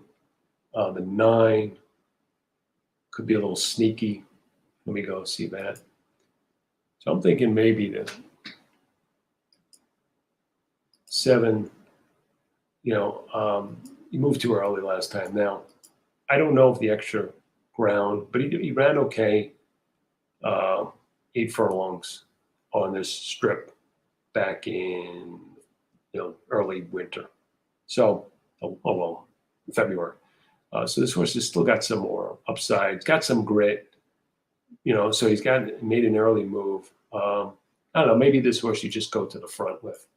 I'm thinking that might be the best tactics. He doesn't look good. The 9 just doesn't look too, 9 looks too slow too. But this is his 3rd race off a layoff. He could be, this horse is a little sneaky. Ran some races, a 2-year-old. If you project forward, I would be using the 9 here too.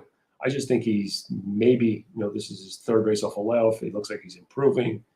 You know, maybe he's a good exotics horse here. I think, you know, he ran pretty well. That was the 8 furlong race last time. Yeah, so maybe with more upside, he's got a shot. Like I said, so 7 and 9 look like it to me in this race. Let's look at the 6. I mean, I know he's got the big square, but he's been more 2 turns. Let's see. I mean, he's had so many chances too, you know, like, and he's at this, with all these races, he's run against better, but still he's eligible in non-winners too after all these races. Let's look at his 8 furlong races. It's okay, you know, and he's run on the slops, so maybe people are going to lean on that. I don't know. He's okay. I'm not going to argue if people want to use him, but yeah, he's 7-2. 4 is beatable. Okay, I'm going 7-9 with 6-7-9 with 3-6-7-9-4. Let me try. And then I'm going to do on a box of 7-9 here.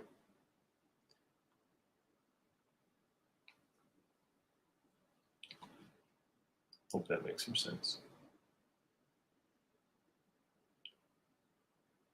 Okay, the 7's forward, 4's me. 7's not even been asked, so I guess the idea was not to go to the lead. Just to kind of stalk. Now, maybe part of that is to stay on the outside of horses, you know, on today's track. So the 4 and 5 are kind of mixing it up a little bit. And 7's got a pretty good stalking trip. So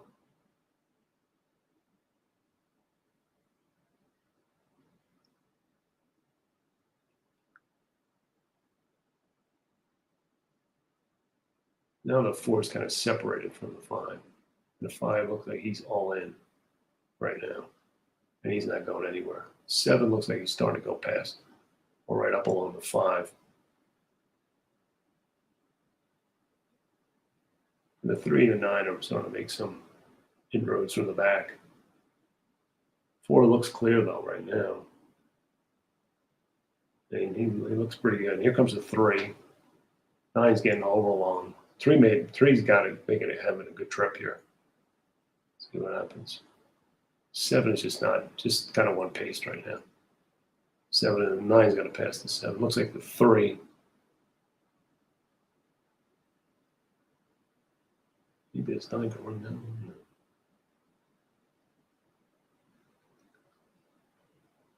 3. Good trip. Good ride. 3. Okay. All right. So we're going to go to Churchill for the 5th, and this is going to be it. Let's get back to.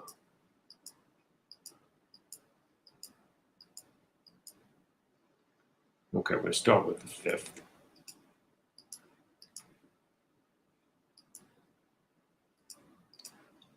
We'll breeze through these again because we've got 10 minutes. And again, I didn't try to make a ticket per se, but I think I kind of tried to narrow down races, maybe tell you something about information about a race that a horse that might be interesting. So here we go. So first leg, what I said here was that 3 was obviously the best of those who ran. I thought the 1 was a little bit intriguing just because this horse is I think this horse is going to improve.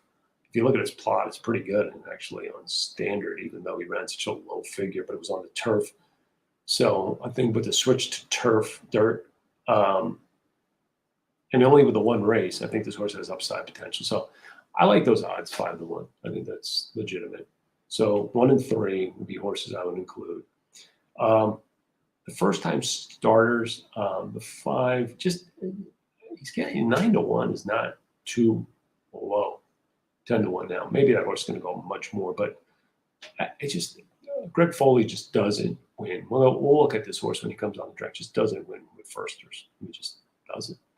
And then the other horse is that he's lukewarm, the 8, and I'm going to show you why I think he's lukewarm. But Cox had another horse like this the other day and went off a big favorite and just bombed. This horse is more legitimately being legitimately better than that horse. So let's look at the workout report for this horse. Again, I pointed this out earlier, but why not just reiterate it? This horse has been running, working out, starting at Keeneland in the summer. I guess, maybe with the intention to ship him to Saratoga. I don't know, but then he gets shipped into Indianapolis and he doesn't run. He just works and works and works and works, and they're all like kind of nondescript works, and he never runs. So to me, that's kind of a negative. He finally shows up here at Churchill, and he's in for a tag. Okay, just think that this horse could be vulnerable. I mean, look, again, the pick 6 is one of those races where, you're trying to survive. It's like a survivor thing, right? You're just trying to get from one to the next. So if you had to include, I'm on the 3 and 1 and 3, but if you had to include other horses here, I would use the firsters, 5 and 8. I just don't like the other ones that are run. So that's the way I would play it. If you have like a backup ticket or whatever, those are the horses I would consider including. The other one was the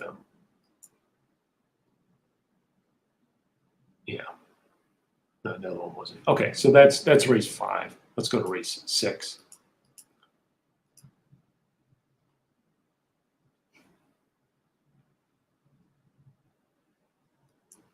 Yeah, in this race, I thought the 6 looked like a horse that it might be one of your A horses, and then 157 more of a B. The 4 was the horse that looks like kind of got an early lead, but don't trust that horse finishability, and so that was the reason for that play. So 6A, 157B. Moving on to race 7. Yeah, I didn't handicap this race per se thoroughly. I'll leave that to you. But I just, if you already looked at this races and you're kind of just finalizing a ticket, include the 2. Please include the 2 as an A. It's going to be a long shot. We got a notes projection prep and stretch for this horse. So please include this horse and whoever else. I mean, the 4 looks good on the plot, so that's maybe one horse. I mean, we got some squares. I'm not gonna say anything more about that race than this. The next race we're gonna look at is the 8th. That's just a chaos race, and I hate using the all ticket, but the all button. But in this case, I just don't see a way around it. It's just too nutty of a race. The 4 looks good on the standard plot, and the horse was ouchy, the keyword last time. I mean, maybe you can make a case for some of those in here more than others, but there's just so many things about this race that are just so difficult to get my arms around. I would just bite the bullet and go all. Okay. Moving on to race 9. I just, basically process of elimination, I was left with the 1, 4, 5, 7. Some people don't like the 7, favorite, big negative on them. I would not include that horse though. So 1, 4, 5, 7 is process of my process of elimination of horses, and I went through that before. I'm not going to do it again. And then finally, race 10. Yeah, so I thought 1, 2, 5, and 6. I did talk about why I didn't like the 7 or 4. It was kind of based on one race, kind of similar to a race I think we looked at Gulfstream or something, where the horse that ran the big figure is coming back. Now is off a layoff. In the debut, was like 11-1 for Steve Asmus at Ellis Park. So is that what it was? Let me get my eyesight going. Yeah. So yeah, let that horse beat me. I'm 1-5 as my A's and 2-6. On backups on B's if the race. If I'm kind of done well elsewhere, I want to be alive to those 4. But if not, I still want to be alive to the 1 and 5. Okay. So, okay, I'm being asked to link somebody in, so let me do that. Give me a second here, folks. Talk to them yourself.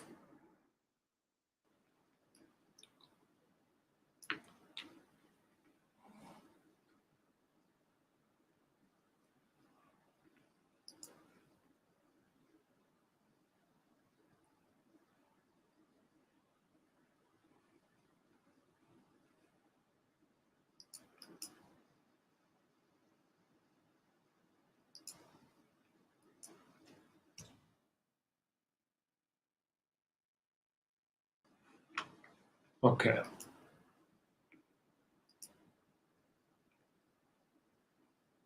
All right. So hopefully in a short while we'll have the queen of racing, Emily Gullickson, joining us. So that'll be good.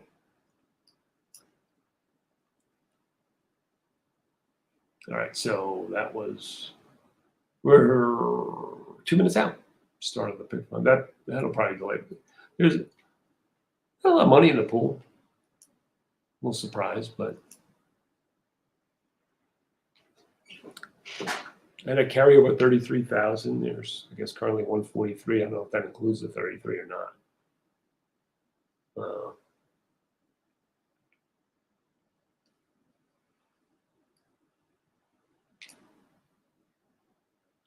Yeah, Emily, I sent you the link, so it's in the email. And there she is. There she is. Hey! Hi. Chicagoan. You called me the queen of racing. I feel like Zenyatta. So how's it going? It's good. All caught up? You slept good? No, not at all. Not one bit. Really? Is that good? Is that good? Just, when you're so tired you can't sleep? That's how I feel.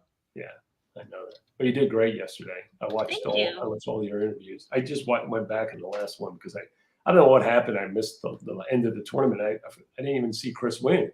I was like, all right, one for the good guys. Yeah. It was interesting down the wire because the scores were so low and everyone was still thinking, the last race it's gonna get wild, and most people, even Chris, kind of played that way, but ended up kind of hitting on their win bet in order to get there. And then the person that was the unofficial winner ended up getting disqualified because they went to play their optional, but then ended up canceling it and then thought they had time and then they didn't have time. Oh, yeah. That sucks. Yeah. But I mean, like, process is so important in those contests, being able to get to the window in the right amount of time. I mean, so many little things, right? Getting to the window the right amount of time, making sure you get your bet in, make sure you punch the right bet, all those things. Yeah. I mean, so much that goes in, and it was just, with the time they made that optional cutoff at 5:00, so it just was. Wow. Didn't get it in there. So yeah, but they were very, very gracious about it. Went up to the desk like before the Hawthorne Derby and was like, "Look, here's what happened." So at least there wasn't, it wasn't awarding the wrong person and then having to do the whole audit and everything. Yeah, and people all blow up Twitter and stuff. But yeah, is it an invitational? No, right? Yeah, that's part of why I wanted to jump on. It is an invitational. You can really? only, There's only so many. There's 50 spots. There's only so many people, and you do have to get an invite. But there's no entry fee. So I mean, it's a great contest across the board. Wow. Yeah. Well, the one broke slow here. It broke from the gate slow.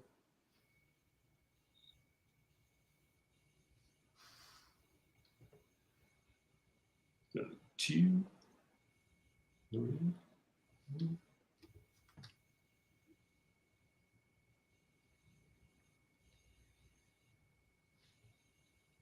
One still got run though.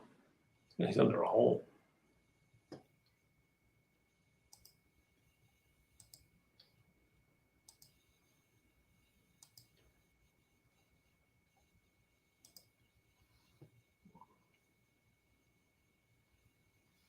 This one gets some room. He's going to win the race, but I don't know if he's going to get room. Yeah, there he goes. You got to see. Got through. Home. Right. He wins this race. He's much the best because he broke poorly.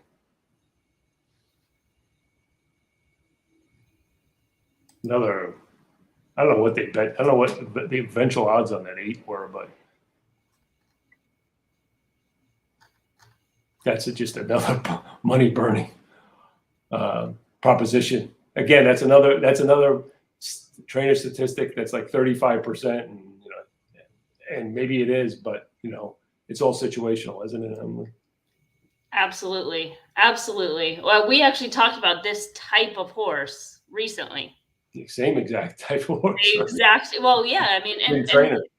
Yeah, same. And that's it's like that same pattern. You start to see it, and I mean, just so many of those things, those times. If those horses are good, they're debuting earlier in the year, not for a tag. Yeah. The timing, you really have to think about it this time of year, and especially with certain meets starting to wind down. Like, why are you debuting at that point, right? Right. Oh, Frank, we were talking about the Hawthorne Invitational Tournament, and was that the track, Emily? Where was it actually? So that was at it's at a Villa Park OTB. So it's a suburb right outside of the city. Looks like a great venue. I mean, I love that venue. It looks so like, just cozy, You would love it. It's gorgeous. And they put in all new TVs. You couldn't even see on the feed, but there's some, I mean, really giant, really nice big screen TVs to watch racing on. So then there's that nice room, like where the tournament was. There's the room where I was doing the interviews, which is like the bar area. On the other side of where both that room and where I am is kind of like what you would think of more of like a classical OTB look, right? That kind of has like that big one wall of TVs. It's kind of more open room. There's some, high top tables and a lot of tickets on the floor type of thing. And then there's another room, another hallway that goes back. And then they have a bunch of really nice VIP rooms for their VIP players that are just like gorgeous chairs. We had an Optix player that was back there, and I got to meet with him and talk with him. And I mean, cool. Loves Optix. I just love to hear it. But yeah, I mean, I don't have enough nice things to say about Hawthorne. And I know that people will say like, well, yeah, you're paid to say that, which I'm actually not. But I mean, it's such a perk when you're working for somebody that's so nice, that really thinks about horse players, thinks about the game. I mean, everybody at the tournament just loved it too. I mean, there's just no knocks. They did such a classy job. So tell us more. What are you going to be doing with Hawthorne going forward? What do we do? Like, talk about a little about what they're doing now with the plots and stuff like that. What I'm going to end up doing, we're still trying to figure that out as far as like more visibility. But I know you mentioned it earlier with the plots that are free every day that'll have the past 3 run lines with Optix notes, and I'm working my butt off to try to fill those up so that people have information. And then I'm doing the handicapping each day, which you can find on the website. So I mean, that right there is good value, right? You're having that information, but trying to get doing some more like visibility stuff as far as on screen or on, at the OTBs, because that's just one of many OTBs, and they're all quite nice. Right. That's nice. That's nice. Yeah. I mean, there are very few like that, out there. I mean, one of the best simulcast places was actually the track, that Texas track, Lone Star. That's kind of a nice, that's really nice. I like that kind of their simulcast. But you don't see many like that. They usually, yeah, no, they're. How about here in Phoenix? I mean, we got a couple of winners here.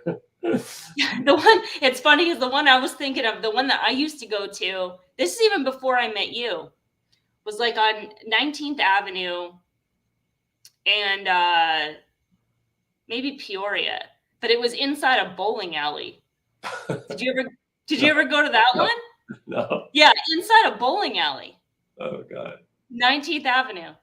That was like before they built light rail, or right as they were building light rail. No, my goodness. Yeah.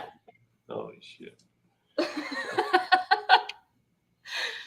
All right, so we're still alive here. So we go. But you have anything for us today? You got anything out at any of the tracks that are?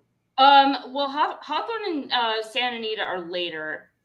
Woodbine's going now. This Woodbine card is crazy, and there's already been some wacky results. And they said the weather was good, but it looks windy to me, and it looks like the track is kind of playing weird. I mean, this race coming up, they just went off anyways, but it's one of those like 1 3/4 races on the turf, part of the endurance. It's a lot of these races are so tough today. I was at the second race was a 35-1 over a 65-1. The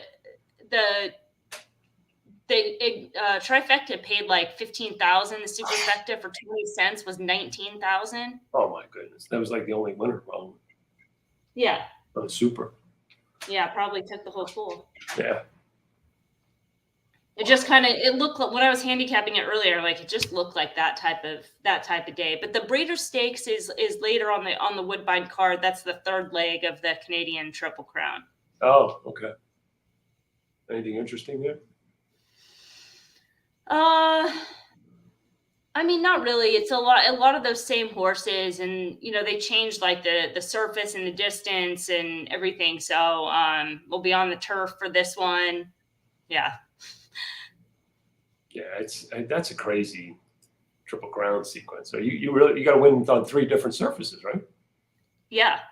That's cool. I mean, that's cool, but I mean, that's difficult. You want to talk about Triple Crowns?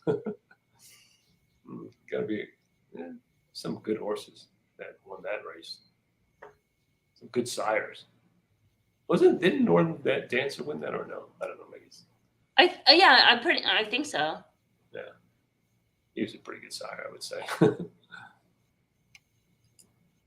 Let's see. So that was race.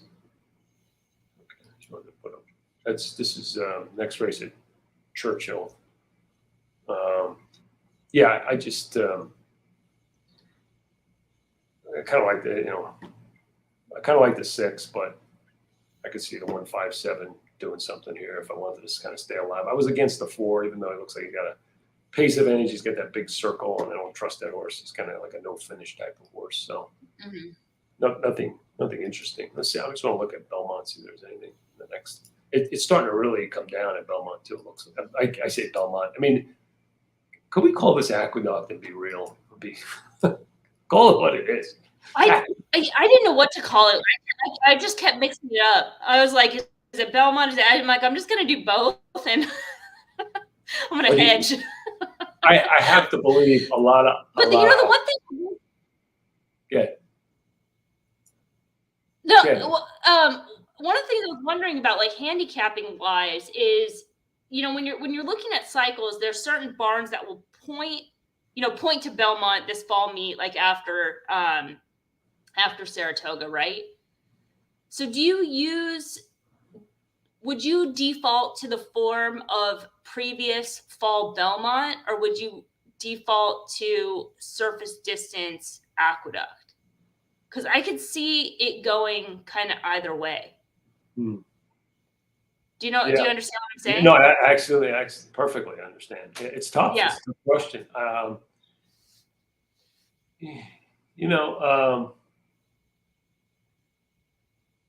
I would probably default to like trends that have been in the past to Belmont, because the surfaces, like all these trainers do know the surface at Aqueduct, and it's like just the way the race is run. What I was talking about before, when the track gets wet, kind of the crown of the track is better. So like the same maintenance people. So I don't think they're, Belmont's big, more sweeping, but there's not a dramatic difference. It's just it's not like, going from synthetic or, a completely different kind of track.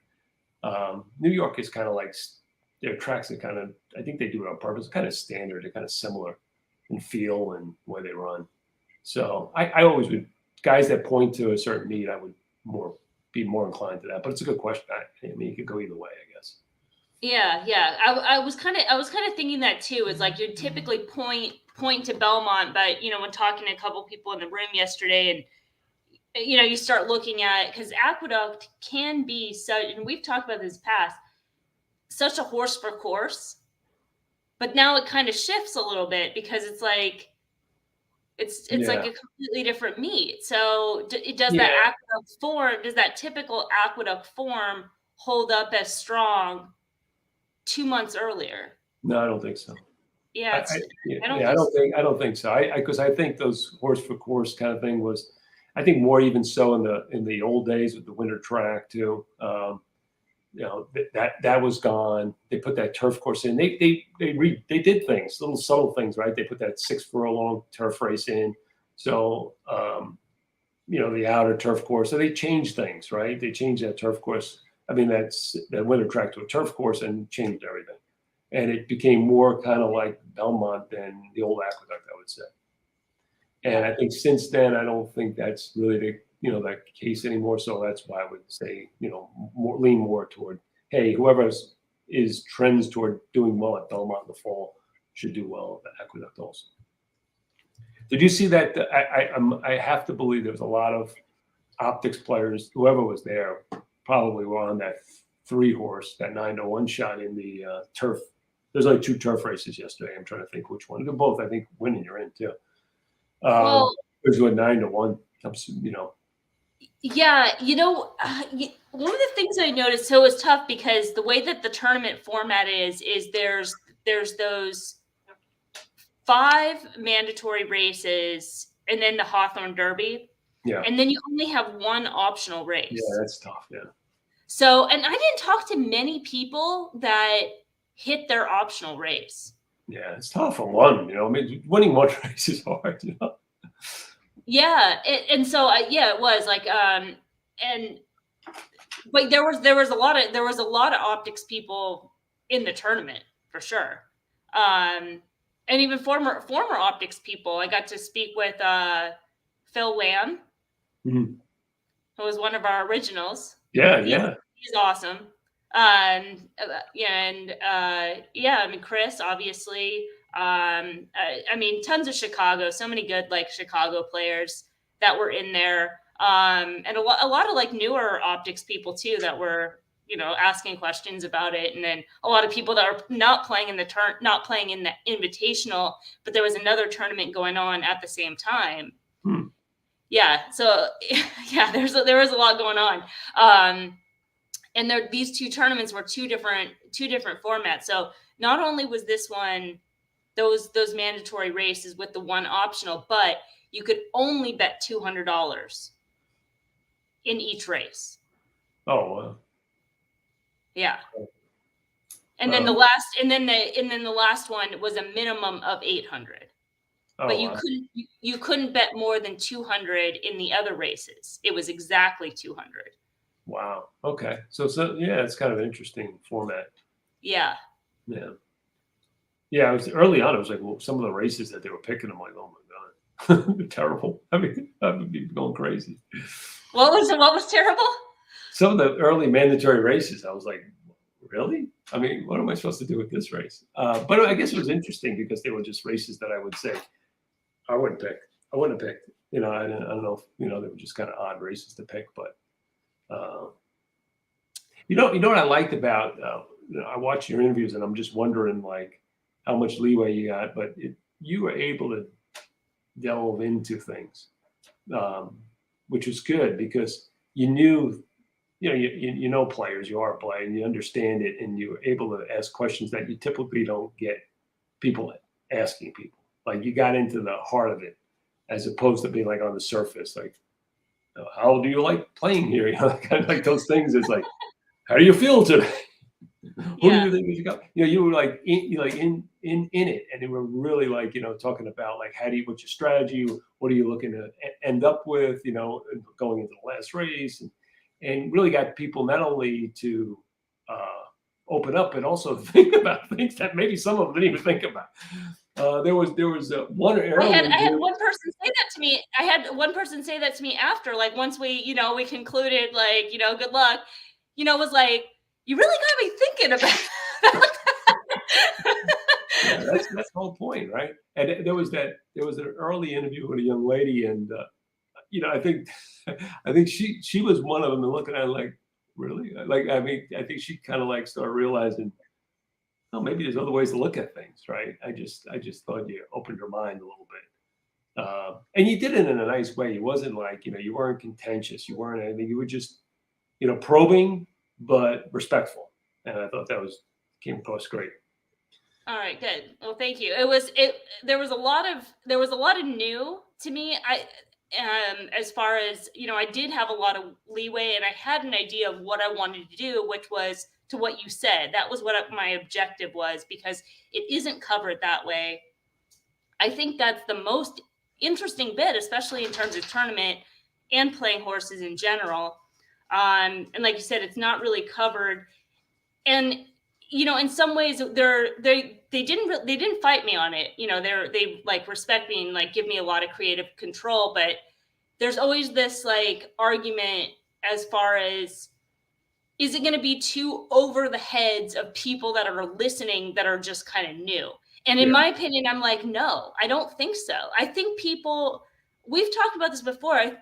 People are smarter than oftentimes we give them credit for, right? Oh, yeah. And they're going to pick up the information no matter how it's delivered. So it's like, if you're dumbing it down and you're giving out bad information, you're going to pick that up thinking that it's the good next level information, right?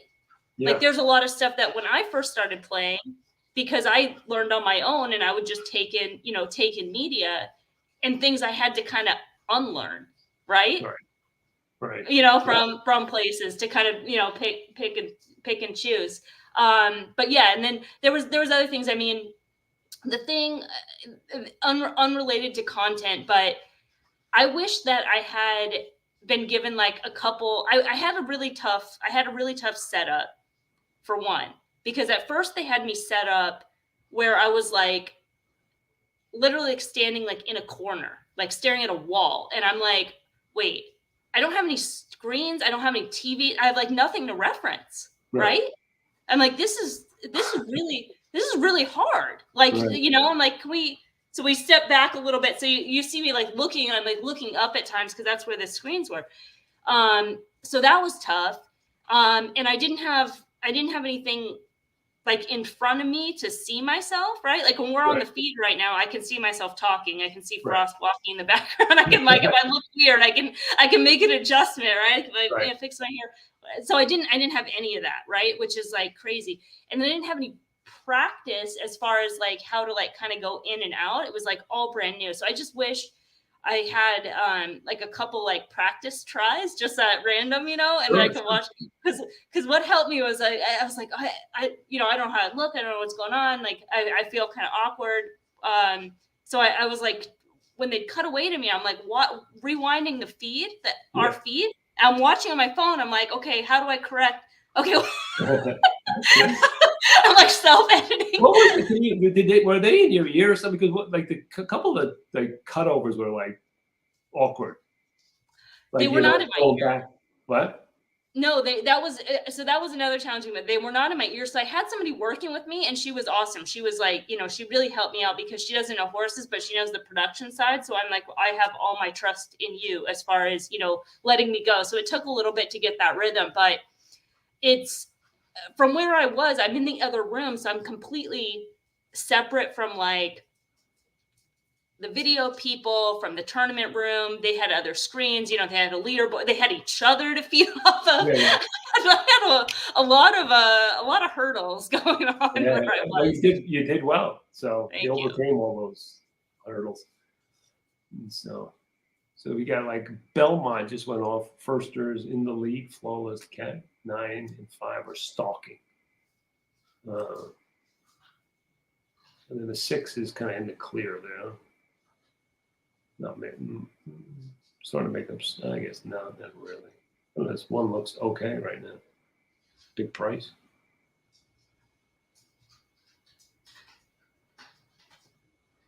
I think one's gone. The only one that got a chance here looks like is the 9. Nope. Yeah, it looks like the 1. It's a good price on the first one. Yeah. Flawless cat. All right, let me look at this. Well, price, because I'm sure a lot of these kind of unknown jockeys in this race. Madeline Rowland, nobody's betting that. The rider. That's who was on that horse. Yeah. Yeah. Kind of looks like a put-over horse. Maybe, yeah. I mean, you just go to who's the trainer on that horse? Michael Deeney. Yeah. Michael Deeney. Yeah. I mean, the horse that runs sucked. So it was going to be a firster, really, right? Mm-hmm. And see if it works.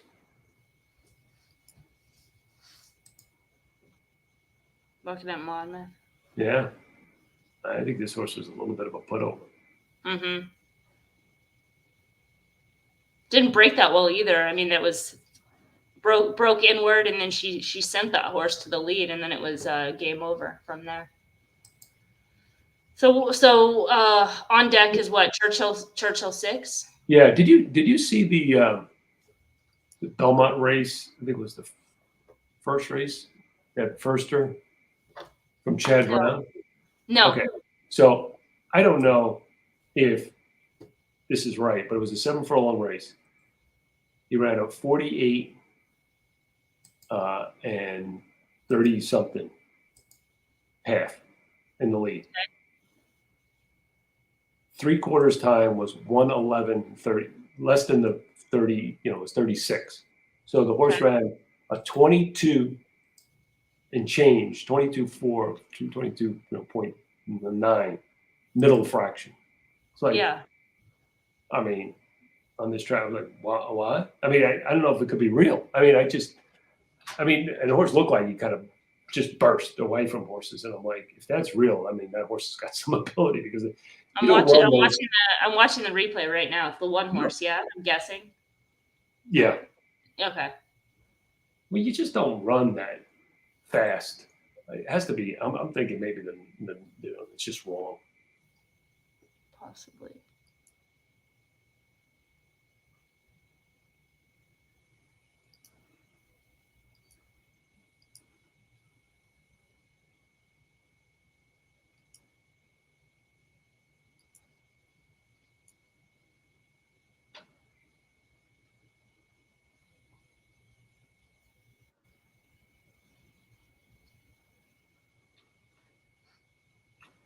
2 horses in that race can't breathe. Yeah, what? Can't breathe. Can't breathe. Horse that finished second. I thought he ran pretty good. I don't like this horse. I don't care what the time is. I think that horse is okay. I think that horse may be a turf horse. I mean, then why wouldn't they debut on the turf? Why wouldn't they put this horse on? I think they did. I think that was that off the turf? Was it? Might have been. I don't know. What race was it? The first? No, it wasn't. It was a dirt race, 6.5. Oh, okay. I mean, I don't know, just kind of. They always run the horse on the dirt. Yeah, the horse could turf. They always run the horse on the dirt just in case he can dirt, because that's where the money is. You know, born like that with high-priced horses, they can't run. They go back to the turf. Oh, it was a. Okay. Hey, anyway, this horse here, this leader of men, is your. This is your. You should know this horse. This is the note you had on this horse last time. Between horses, moving the clear, showed grit to get and win over gain pace setter. It looked like this horse was against the flow, showed grit, made a move. And still won. Still won. Right? It's run well at this level before. Second, or 7-1. Oops. Seems like a value play. I mean, the one is, I mean, getting completely. I mean, you know, look, this horse runs his races okay, but even is like so he's like, look how like inconsistent his numbers are. Like this horse could run in the 60s or like 90, right? And then the 99 was a perfect trip.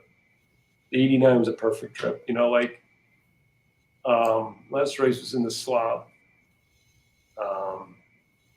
So it was like a weak field, you know, with the Optix fig range in that race. Mm-hmm. I don't know. Yeah, I mean this horse seems like they're putting him back at the starter allowance level where he can win. Like this horse, right. You know, this horse makes sense. There's the obvious issues with the layoff lines, etc.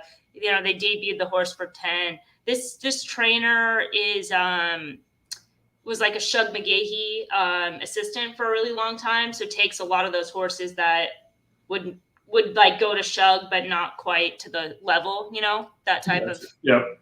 Yeah. Trying to look at that 6 real quick.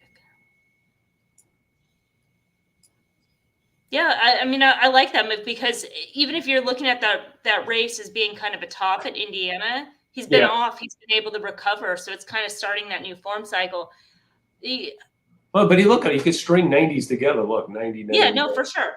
Yeah. He never runs he hardly runs a bad race. I mean, the only bad race he's run recently was at 14 furlong. So. Yeah. And that doesn't really even count because that's the last day of Oaklawn Park. That's their like finale. So it's like just go, take a shot. Yeah. Yeah, that race doesn't even really count. So I thought he was okay. I mean, I think there's going to be some pace up front. The 1, the 4, the 1. The 1's going to probably go from the rail, I would think, and then you got the 7. Don't know how to read the 7. Nobody picked the 7. Oh no, I think maybe Scott did in 4th. Who, the 6 or the 7? The 7. The 7 looks a little bit soft for this level. The 2 times. Well, yeah, the times that he's been at the starter allowance condition is C pluses. So a little bit below. Yeah. I agree. But I would include him at that price, you know. Yeah, as a back. Like I said, I go A6, 1, 5, 7, B here. This horse I wanted to ask you about was the 7th race.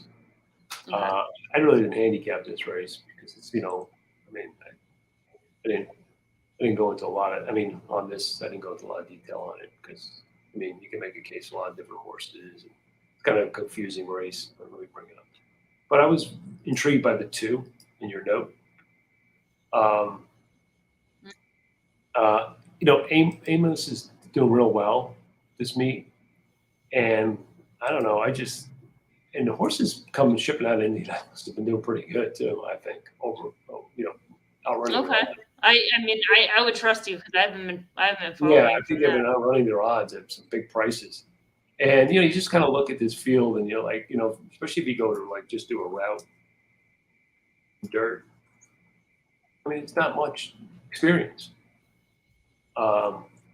And so a horse like this where like, could this horse improve like 20 points? Yeah, why not? If it was the long distance and didn't have the right intent that day, then why not? He showed a little bit of speed and it kind of faded. So why do you think the stretch on this horse was his physicality? Must have been, yeah. Yeah. Yeah, if I didn't write anything. I'm just looking at that race as a whole. The horse that won that race is an Indiana bred, but a pretty good one. She won a stakes race next out with an 89 Optix figure, B+, Wow. and no push, won by 14 lengths. And then there was another next out maiden winner from that race as well, that ran a 75 Optix figure. That was the second place finisher that came back. Nice. So there's some strength in that race then. A little bit, yeah. Yeah. Just because the others are just, they've run a couple of times, like the number that they're running is below would be, I would say, what average, I would think at this point you need like between like at least like an 82 to win a kind of race like this. And the other horses have proven they really haven't been able to do that. Some are making a transition from turf, so you don't even know. Some are stretching out. It's just a chaos, it's just, so the only note I was making to everyone is that please include this horse in your tickets because it could be that kind of race. And at least we have. I think that would be a separator, especially because that probably gets overlooked from Indiana. So you're just going to get value. And if the horse comes in, it's going to overpay. The Keneally horse is interesting. The 9 horse. Yeah. Because that's an X-Flow slog. And I know the horse is going turf to dirt, but a lot of times when they're the juvenile routing, they want to get the horse around 2 turns and there's no dirt 2-turn dirt races yet. Yeah. So that could have been the reason that they were running on the turf to get that route experience. And that's a good race. So that horse seems interesting. Yeah. And the horse was played in that race, at least a little bit. So it wasn't like he was ignored either. So how is Stahl hot or cold right now? Who? Al Stahl. Oh, Al Stahl, I don't know. Let's see what he looks like. Because he's on the 6. No, on the 8, sorry. The 8. 8, so pretty good. What's jockey previous? Jockey win percentage meet, trainer wins. It's on the 8, he's having a bad meet. Okay. That's like one barn that I feel hot or cold. Yeah, Fairgrounds is there. That's hard. Well, sometimes not. I feel like that's like one of the more Alstel's one of the more streaky barns I've ever seen.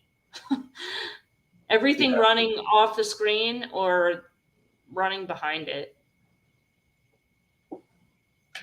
So the 3 broke terrible in this race. Let's see where we get the plot up for this race. Oh, he was not one of the horses. Okay. 4's made a pretty easy lead. 2 pocket trip. 1's getting a good trip. 1's good. 6 caught a little wide here, but okay. Yes.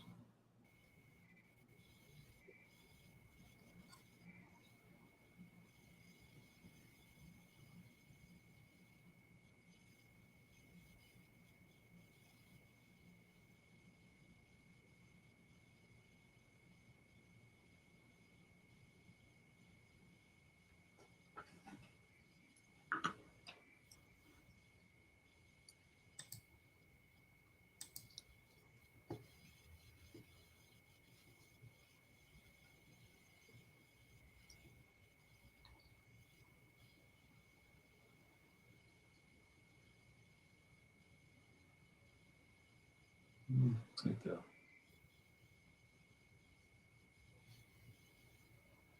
Like this. Five. Yeah. I think the 6 was a little bit short. Yeah, he was wide throughout, you know. And, 5 got the right trip. Yeah. One no excuse. 1 had a good trip as well. One had a perfect trip. I didn't know. I just didn't like him at that price. That's for sure. Yeah. So finished 1,576. I'm sorry, 5,176. And then the question: Churchill race 6, like the workouts on the 4. Well, the thing is, the four ran just 18 days ago. So I mean, you could really only be looking at right. the most recent workout, right? No, he worked since then. I know that's what I'm saying is like that would be that in my mind. I don't know where the other workouts to me would be irrelevant at this point. Irrelevant, correct.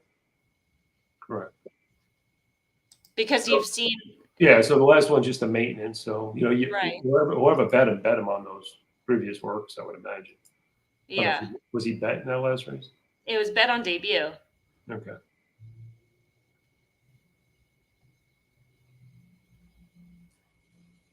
Kind of slow figure wise, right? I think Frost has got to go. Frost will have to go soon. Poor Frost. I had to take Frost to the dog daycare yesterday while I was working the show. I don't think he he doesn't sleep or get comfortable when he's there because he's been pretty much like asleep since we got home. He's been like passed out. Poor Frost.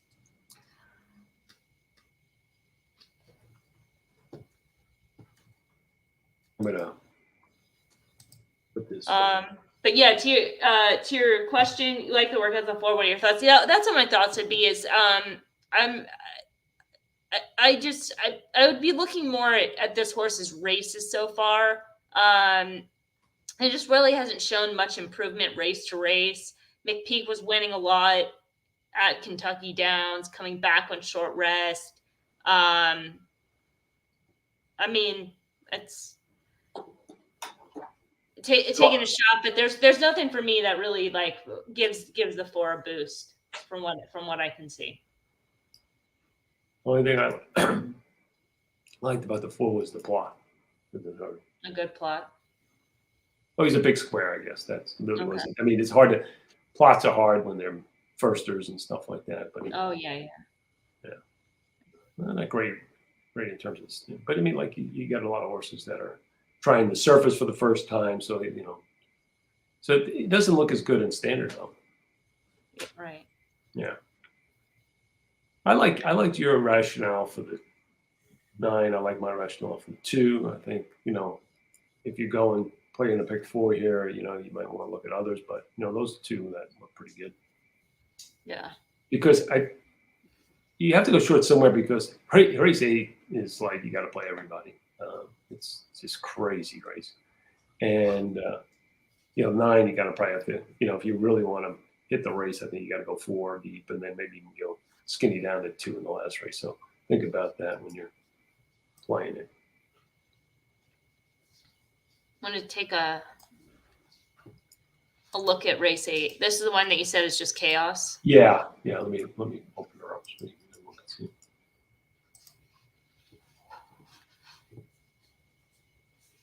Yeah, and it's really coming down there at Belmont. Looks like snow. I know. What is going on? Oh, okay.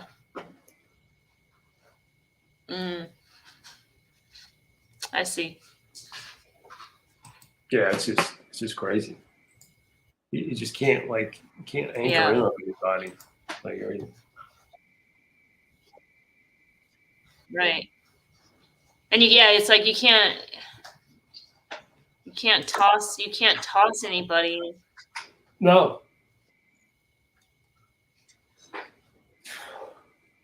It's impossible.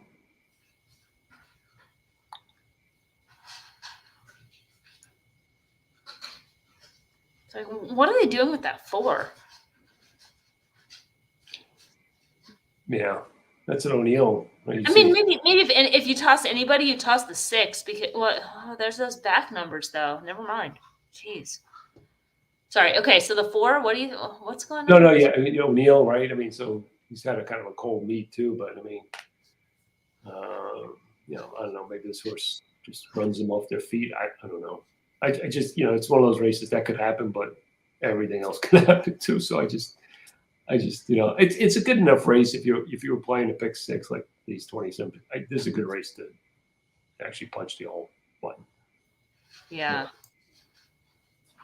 Especially if you got strong opinions elsewhere, it was affordable to do.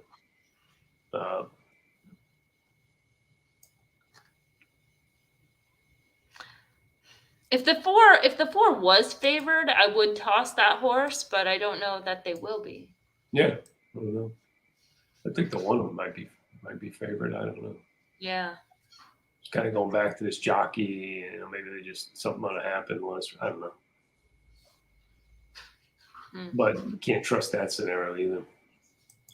I mean, I like the 2 the best. I know he's coming off a layoff, but I don't know, this guy's capable, this trainer. There's other horses come off a layoff. There's just so much other crap. The one thing, it's weird. It's so weird.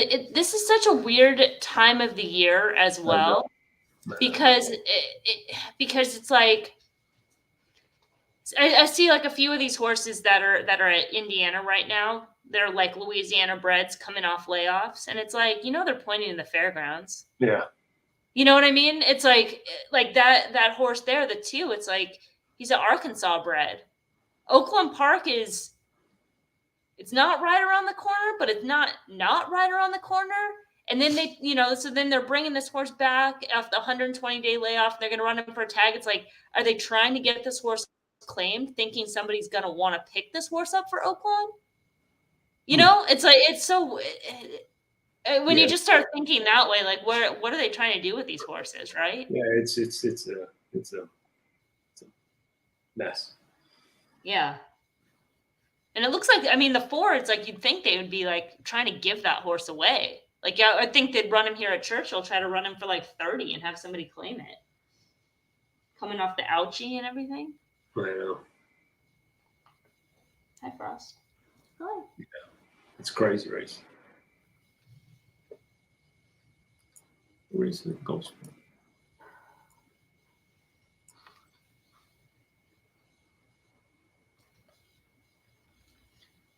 Well, we do have Hawthorne coming up somewhat soon now.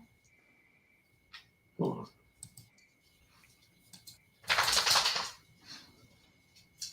25 minutes. And Sanity. We got an improved horse. We did this improve.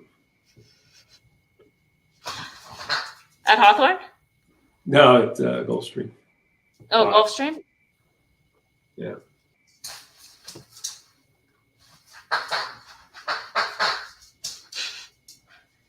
Chase stayed on pretty good. Could be set up top effort in 3rd race in her form cycle next time. Okay. What is she? Frost. What's Frost doing? Clapping? He's playing with his toy. It's like as soon as I go on stream, it's like, oh. He's trying to like get his camera time. Have I ever told you about that toy? He only has one toy that he's ever liked ever in his life. So I just have to keep replacing that one toy over and over again. Does it look like a rabbit? It's a Canadian goose. But for some reason it's the only toy he's ever interested in. I thought they got it off the rail at one of those Sarasota tracks. Hmm. We got a winner at Woodbine. Sorry, I got caught sleeping there. 9-2 winner at Woodbine. Hashtag bet Woodbine. TV. Also, the 5 is 5-2. Prime bet. Non-favorite. GP. Gulfstream. Let's see who he does here.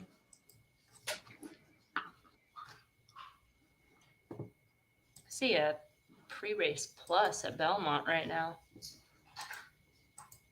Oh yeah, a horse. It's the 8.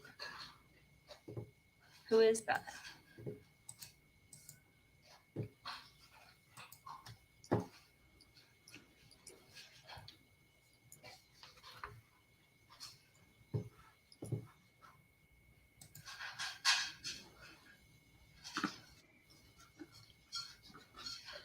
You know, I think we should have wagering on like which race will go off first at a track. Like with a delay. Yeah. It reminds me of the Seinfeld when they were betting the airports, which plane was going to come in. It was Kramer and that guy. And so Kramer was losing and he needed, he wanted to make a big bet with the guy. Guy goes, I need to see some collateral.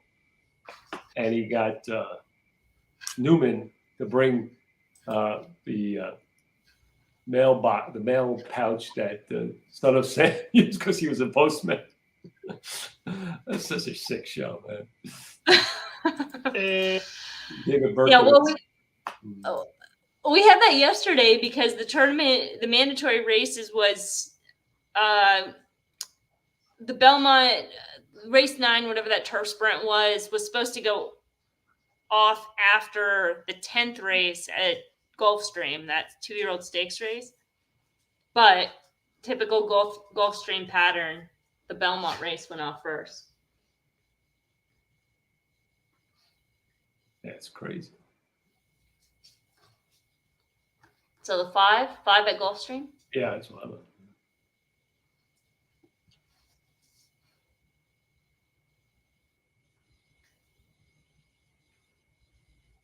Oh, got bet down. How much did you bet?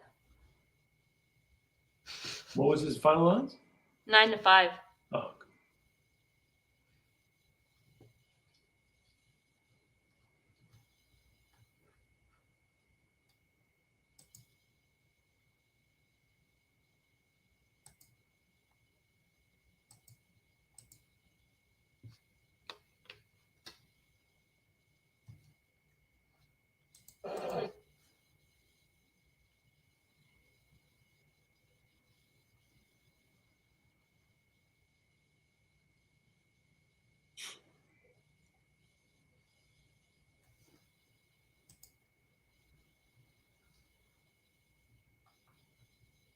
Down this horse or what?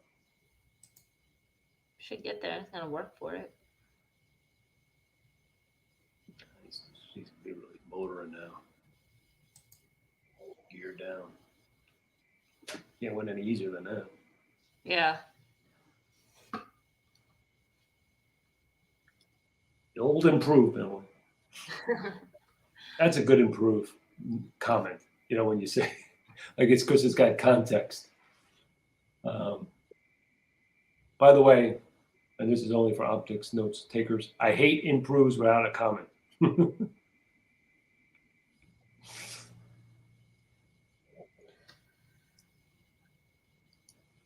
Okay. I agree. What if the exception is there's like a lot of keywords? Yeah, that's fine. Yeah, because Okay. that tells the story, right? Yeah. Yeah. It's like see. But the reason, see the note, like the note here. So what? just so the note. Like what? To go from 11th to 5th? The We'll note, see. the note here. I'm curious. Well, I mean, it depends where the horse is placed, right? I mean, if he's fast enough, yeah. I mean, whatever. So the idea, here was this context, right? Because this is a horse that's, hadn't been around a while, came off, 2 long layoffs, ran okay, but that was synthetic. Got back to the dirt where this horse likes to run a much improved effort, and come back to win the race next time out. Who's note? Who got the? What do you think? Huh? Who do you think? Who do you think? Who do you think put that note in?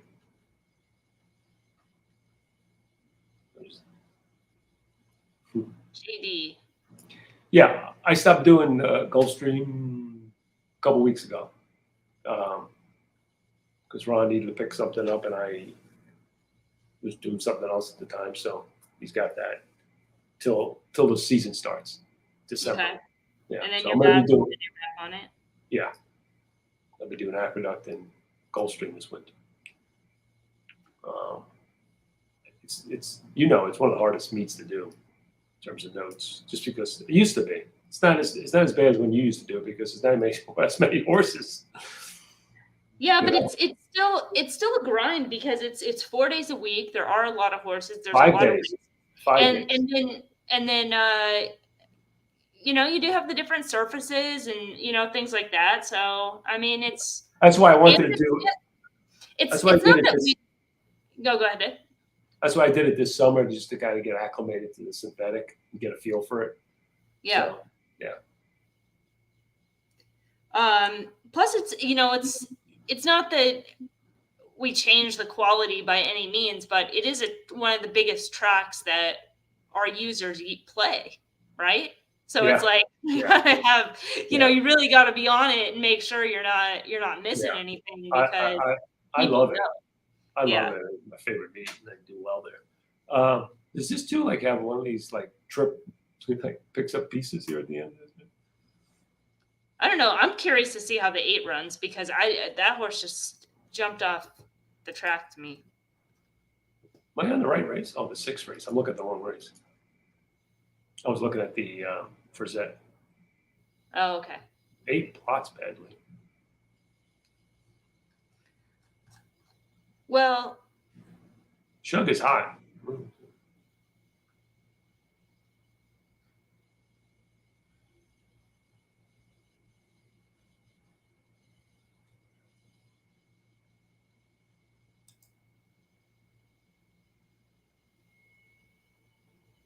Tough race. Just looking at the notes and the plot. I'm like, nothing jumping out at me.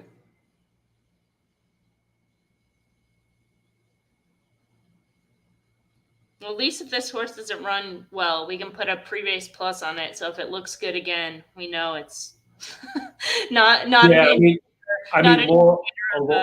performance. I mean, you go from a Laurel, yeah, maiden race to a first time allowance in New York. It's a big question. Yeah. What? This one should win, right?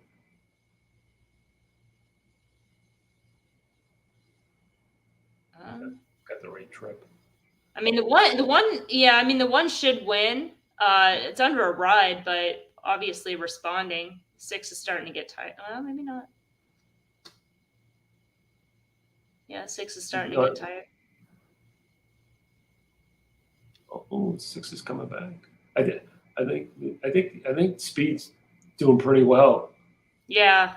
Later in the card, like the last 3 or 4 races, Speed's been doing pretty good. Yeah. This horse, interesting because this horse has been turfing. Just curious about this.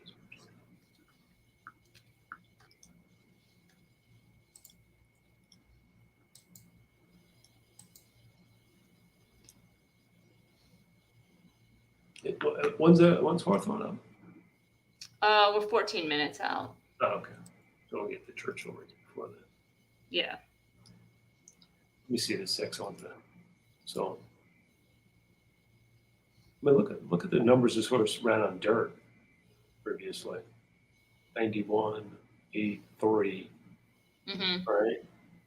Which were better than the turf numbers, right? Yeah, but Laurel. Oh, the Gulfstream race too. 91 is Gulfstream, right? Oh, right, yeah. And the Laurel and the Plymouth race, right? But it was a great 2, and had trouble to start, no push. right? So this horse is third off a layoff, hard lead, no finish, long. So this horse in a stakes race on the turf. This horse made a little bit of sense. What was the one like compared to him? She kind of probably topped out at that last race. Benefit of the horse. Okay, this horse didn't run C. Okay, this is a mistake. Let's correct this.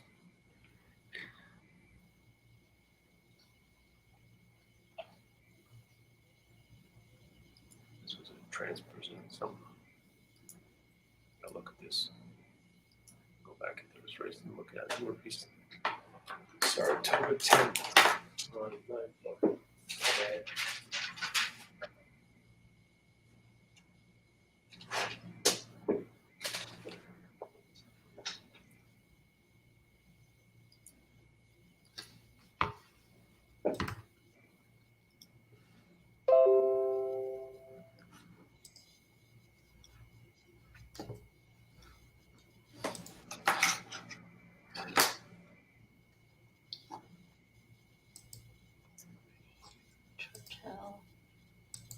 Now we go to Churchill. 9 minutes there. Up to 7, right? Or 6. 7th race.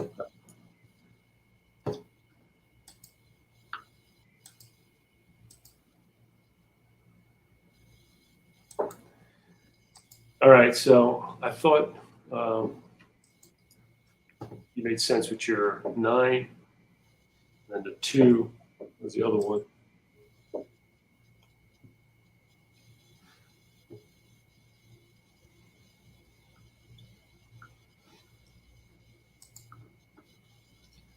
On the trail, we get a look at them on the track and get your expert eye here.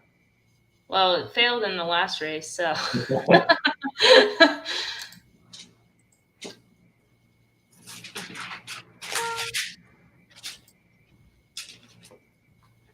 That's what's hard too when you don't.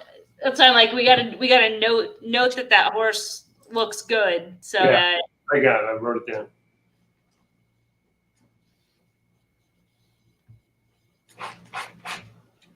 It was a warm up also. What race was it? Number? That most recent race, that was Belmont 6. 6. Yeah.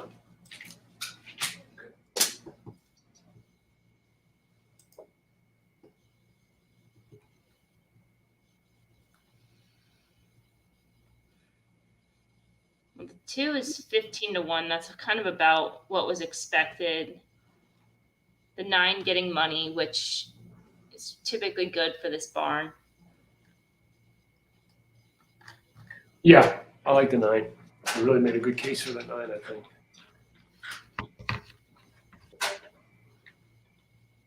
I didn't see the 2. I missed them. Did you look at the 2? No.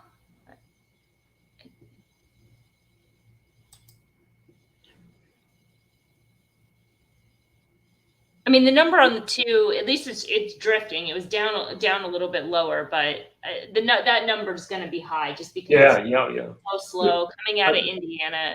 Might be a good exotic horse.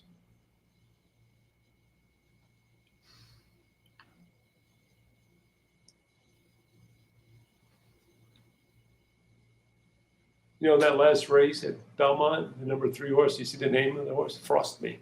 Frost Me.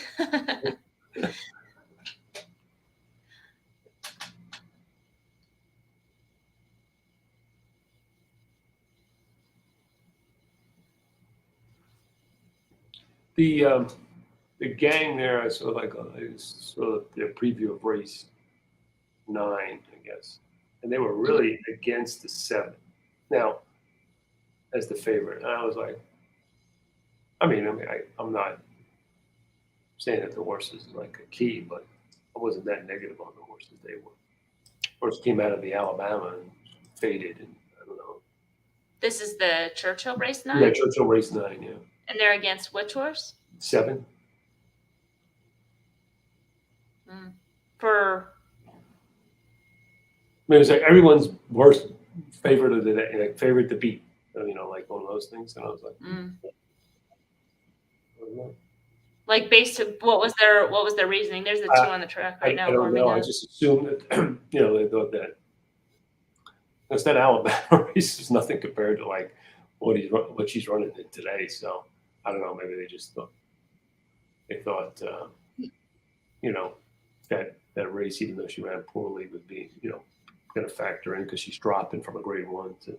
You know what I think when I look at this race is I think that's a bad morning line on the 7. Yeah, it could be. I don't think that horse is going to be favored. Yeah.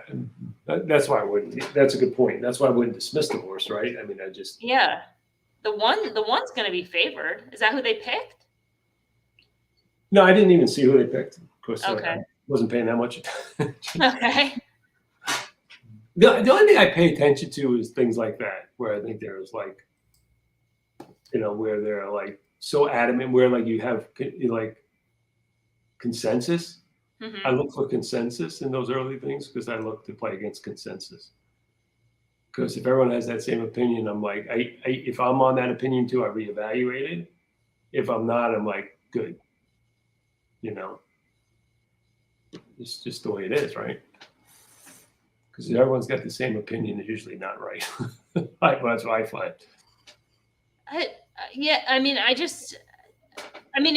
that opinion is like, this is the favorite that I'm against on the card, it's like, yes, then that's what it was. I think that you've already messed up right there because I don't even see that. I don't think this horse is going to be favored.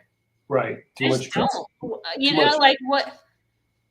Yeah. What would she be favored? What would she be favored off of? And I'm not saying she can't win.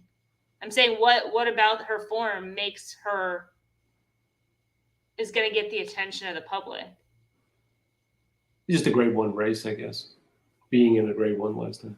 And running a slow figure. I'm going like, who's betting that when you have like the 1 who's like got big figures and is coming, No, I know what you mean. I agree with you.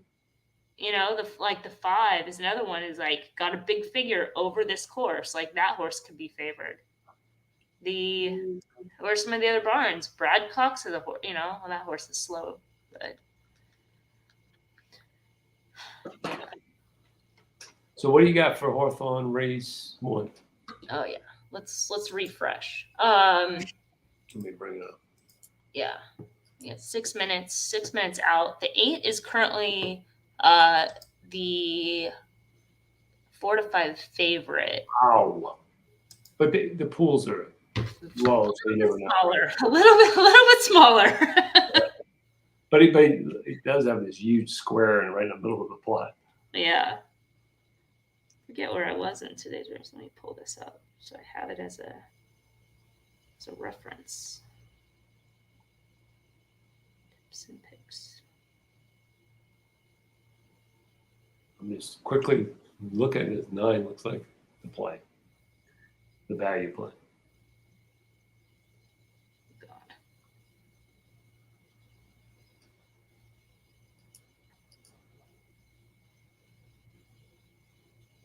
I'm trying to get it organized here. All right.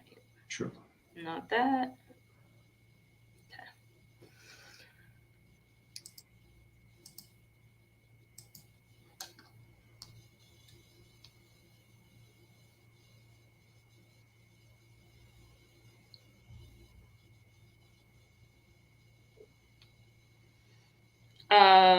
Yeah, the 8 is like the horse to beat in here.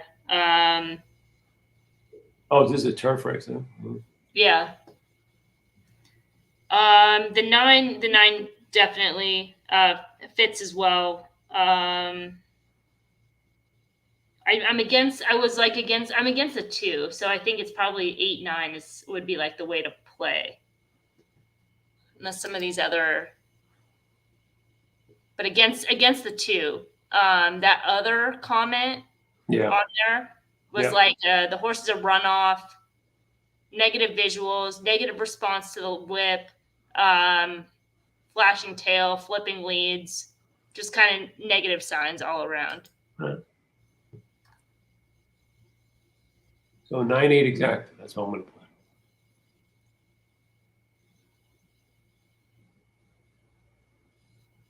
It was 9/8 pain. 7-1's pretty good, but eight's gonna probably 17 with the 9 on top. 17-1. All right, so you get 17 versus 7 because it's Yeah. really likely the 8's going to run second, so it's better than a win bet on the 9. Yeah. There we go to negate it to the old Churchill. All right. The 9 looks like a router. Looks like a dirt router too, by the way. The 4 is tiny.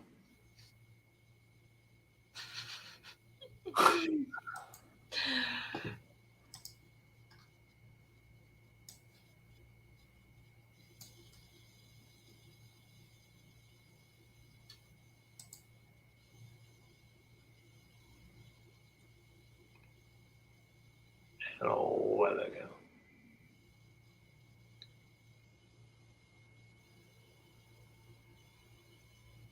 It looks like there's speed on here. Oh, 2 just checked traffic. Yeah. Shuffled all the way back to lines. Yeah. Looks like there's pace on though. Yeah. And contention.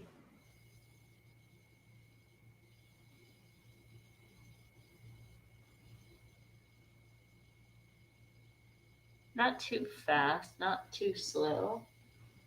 Average. Yeah. They look like they'll go faster early.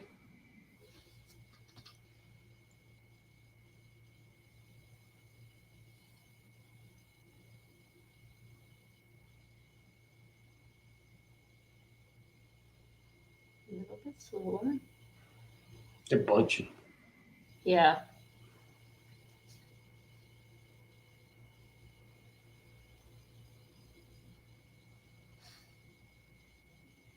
Both the 2 and the 9 have run. It's just a matter of too much to do or what. Yeah.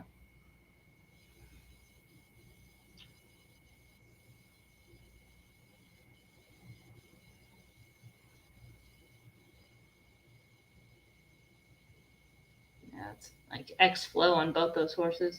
Yeah. He's 50. That's a 55 to 1 winning this race. Yeah. No surprise. It like, I mean, there's just such the race flow, right? Like of how that's set up. I mean, they bunched up and then they just went slow, and yeah, that's one of those races where you just kind of like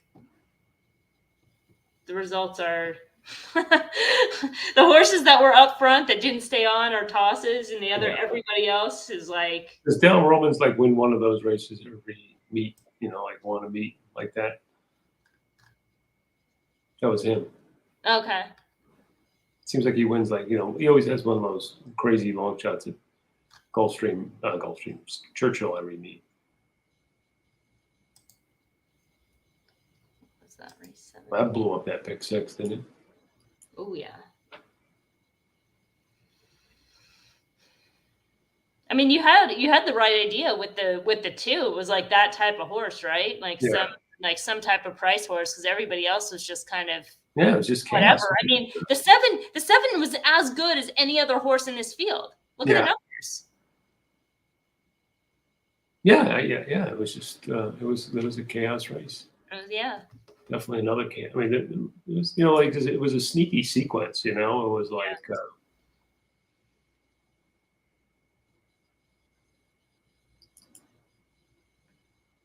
I mean, here's a 7, 73, right? I mean, these are the numbers, the best to last numbers. Yeah. Yeah. Just like, who's going to take to the dirt? Who's going to stretch out? But it's like the 6 is favored. Like, what is, the only reason they're betting that horse is because of the connections, not the horse. Right. Nothing about that horse. That race wasn't that great at Saratoga. I looked it up because the 6 and the 8 were coming out of that same sprint. That race really hadn't done anything. Next out. He's 50. No one should have been 55 to 1 in this race. Yeah, for sure. And he was, I mean, by far. I mean, that's stupid, right? I mean, by far he was along this price. Makes no sense. No, but again, I mean, not going to talk shit on anybody, but like when you're sitting there, if you have the opportunity to be talking about a race like this, that's something you should say. Like, even if like, you like the 6, it's like, you have to, we've talked about this before. Like, you just go through the board again and it's like, what's going on? Who's getting overlooked? Like, especially if you don't have that horse in your pick 6 or whatever, it's like, yeah, like I was saying before, it's like survival. Survivor pick 6. Yeah. You just got to stay alive. Really, a lot of times, I mean, that was more the case with those. When it was $2 and stuff like that. But still, I mean, that's the idea. You're trying to stay alive. They're going the gate at Hawthorne. You're trying to stay alive and trying to separate at the same time. Those are the 2 biggest things, and strategy-wise, you take out of a pick 6. Stay alive and separate.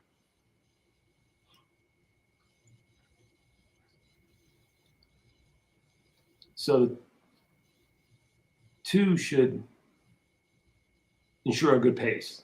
You're saying based on the way he runs.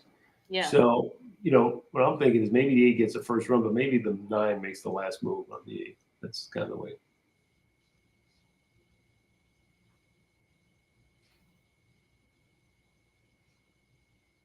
Whoa, everybody in the gate, settle down. Simmer down now. just went gate across the board on those horses. Yeah, that 2 likes to. See what I'm saying? Like, the behavior, like, the horses just run. What are they doing with the 8 and 9? What was that all about? They just eliminated themselves. What are they doing? What are they chasing this thing? Look at this 9. Look, what is he doing? He's got no. Is this coming out of sprints or something? No. But I did say that they should ride the 9 a little bit closer to the pace. But I mean, come on. Literally the note says needs a more aggressive ride. Be careful what you wish for. Oh my goodness. I think you went pretty hard that second quarter. Take me seriously, not literally. Oh, the 1 just took a bad step. There goes the rider. Ooh, eliminated everybody else. Can we just do a do-over on this entire race? Oh my god. Oh my god. They played the 2's game here. Yeah. I would say tactics minus on that. Yeah. 9, I mean. The 9, yeah, for sure. He still may get caught here at the end. Oh, No. Wow. Yeah, so that opening quarter was such a mess because it's like they all went and then they all grabbed. It's like you can't do both. It's like if you're gonna send, that's the decision. You're going, right? Yeah. It's like they sent and then they stopped, and it's like these horses are 17,500. Where do you think that extra gear is going to come from? Right. The first turn, the race was over. Absolutely. Yeah. And then like the rider emergency dismounts on the 1, and good God. I would give that horse a tactics plus that too. I think he got it all the way in there. Oh man.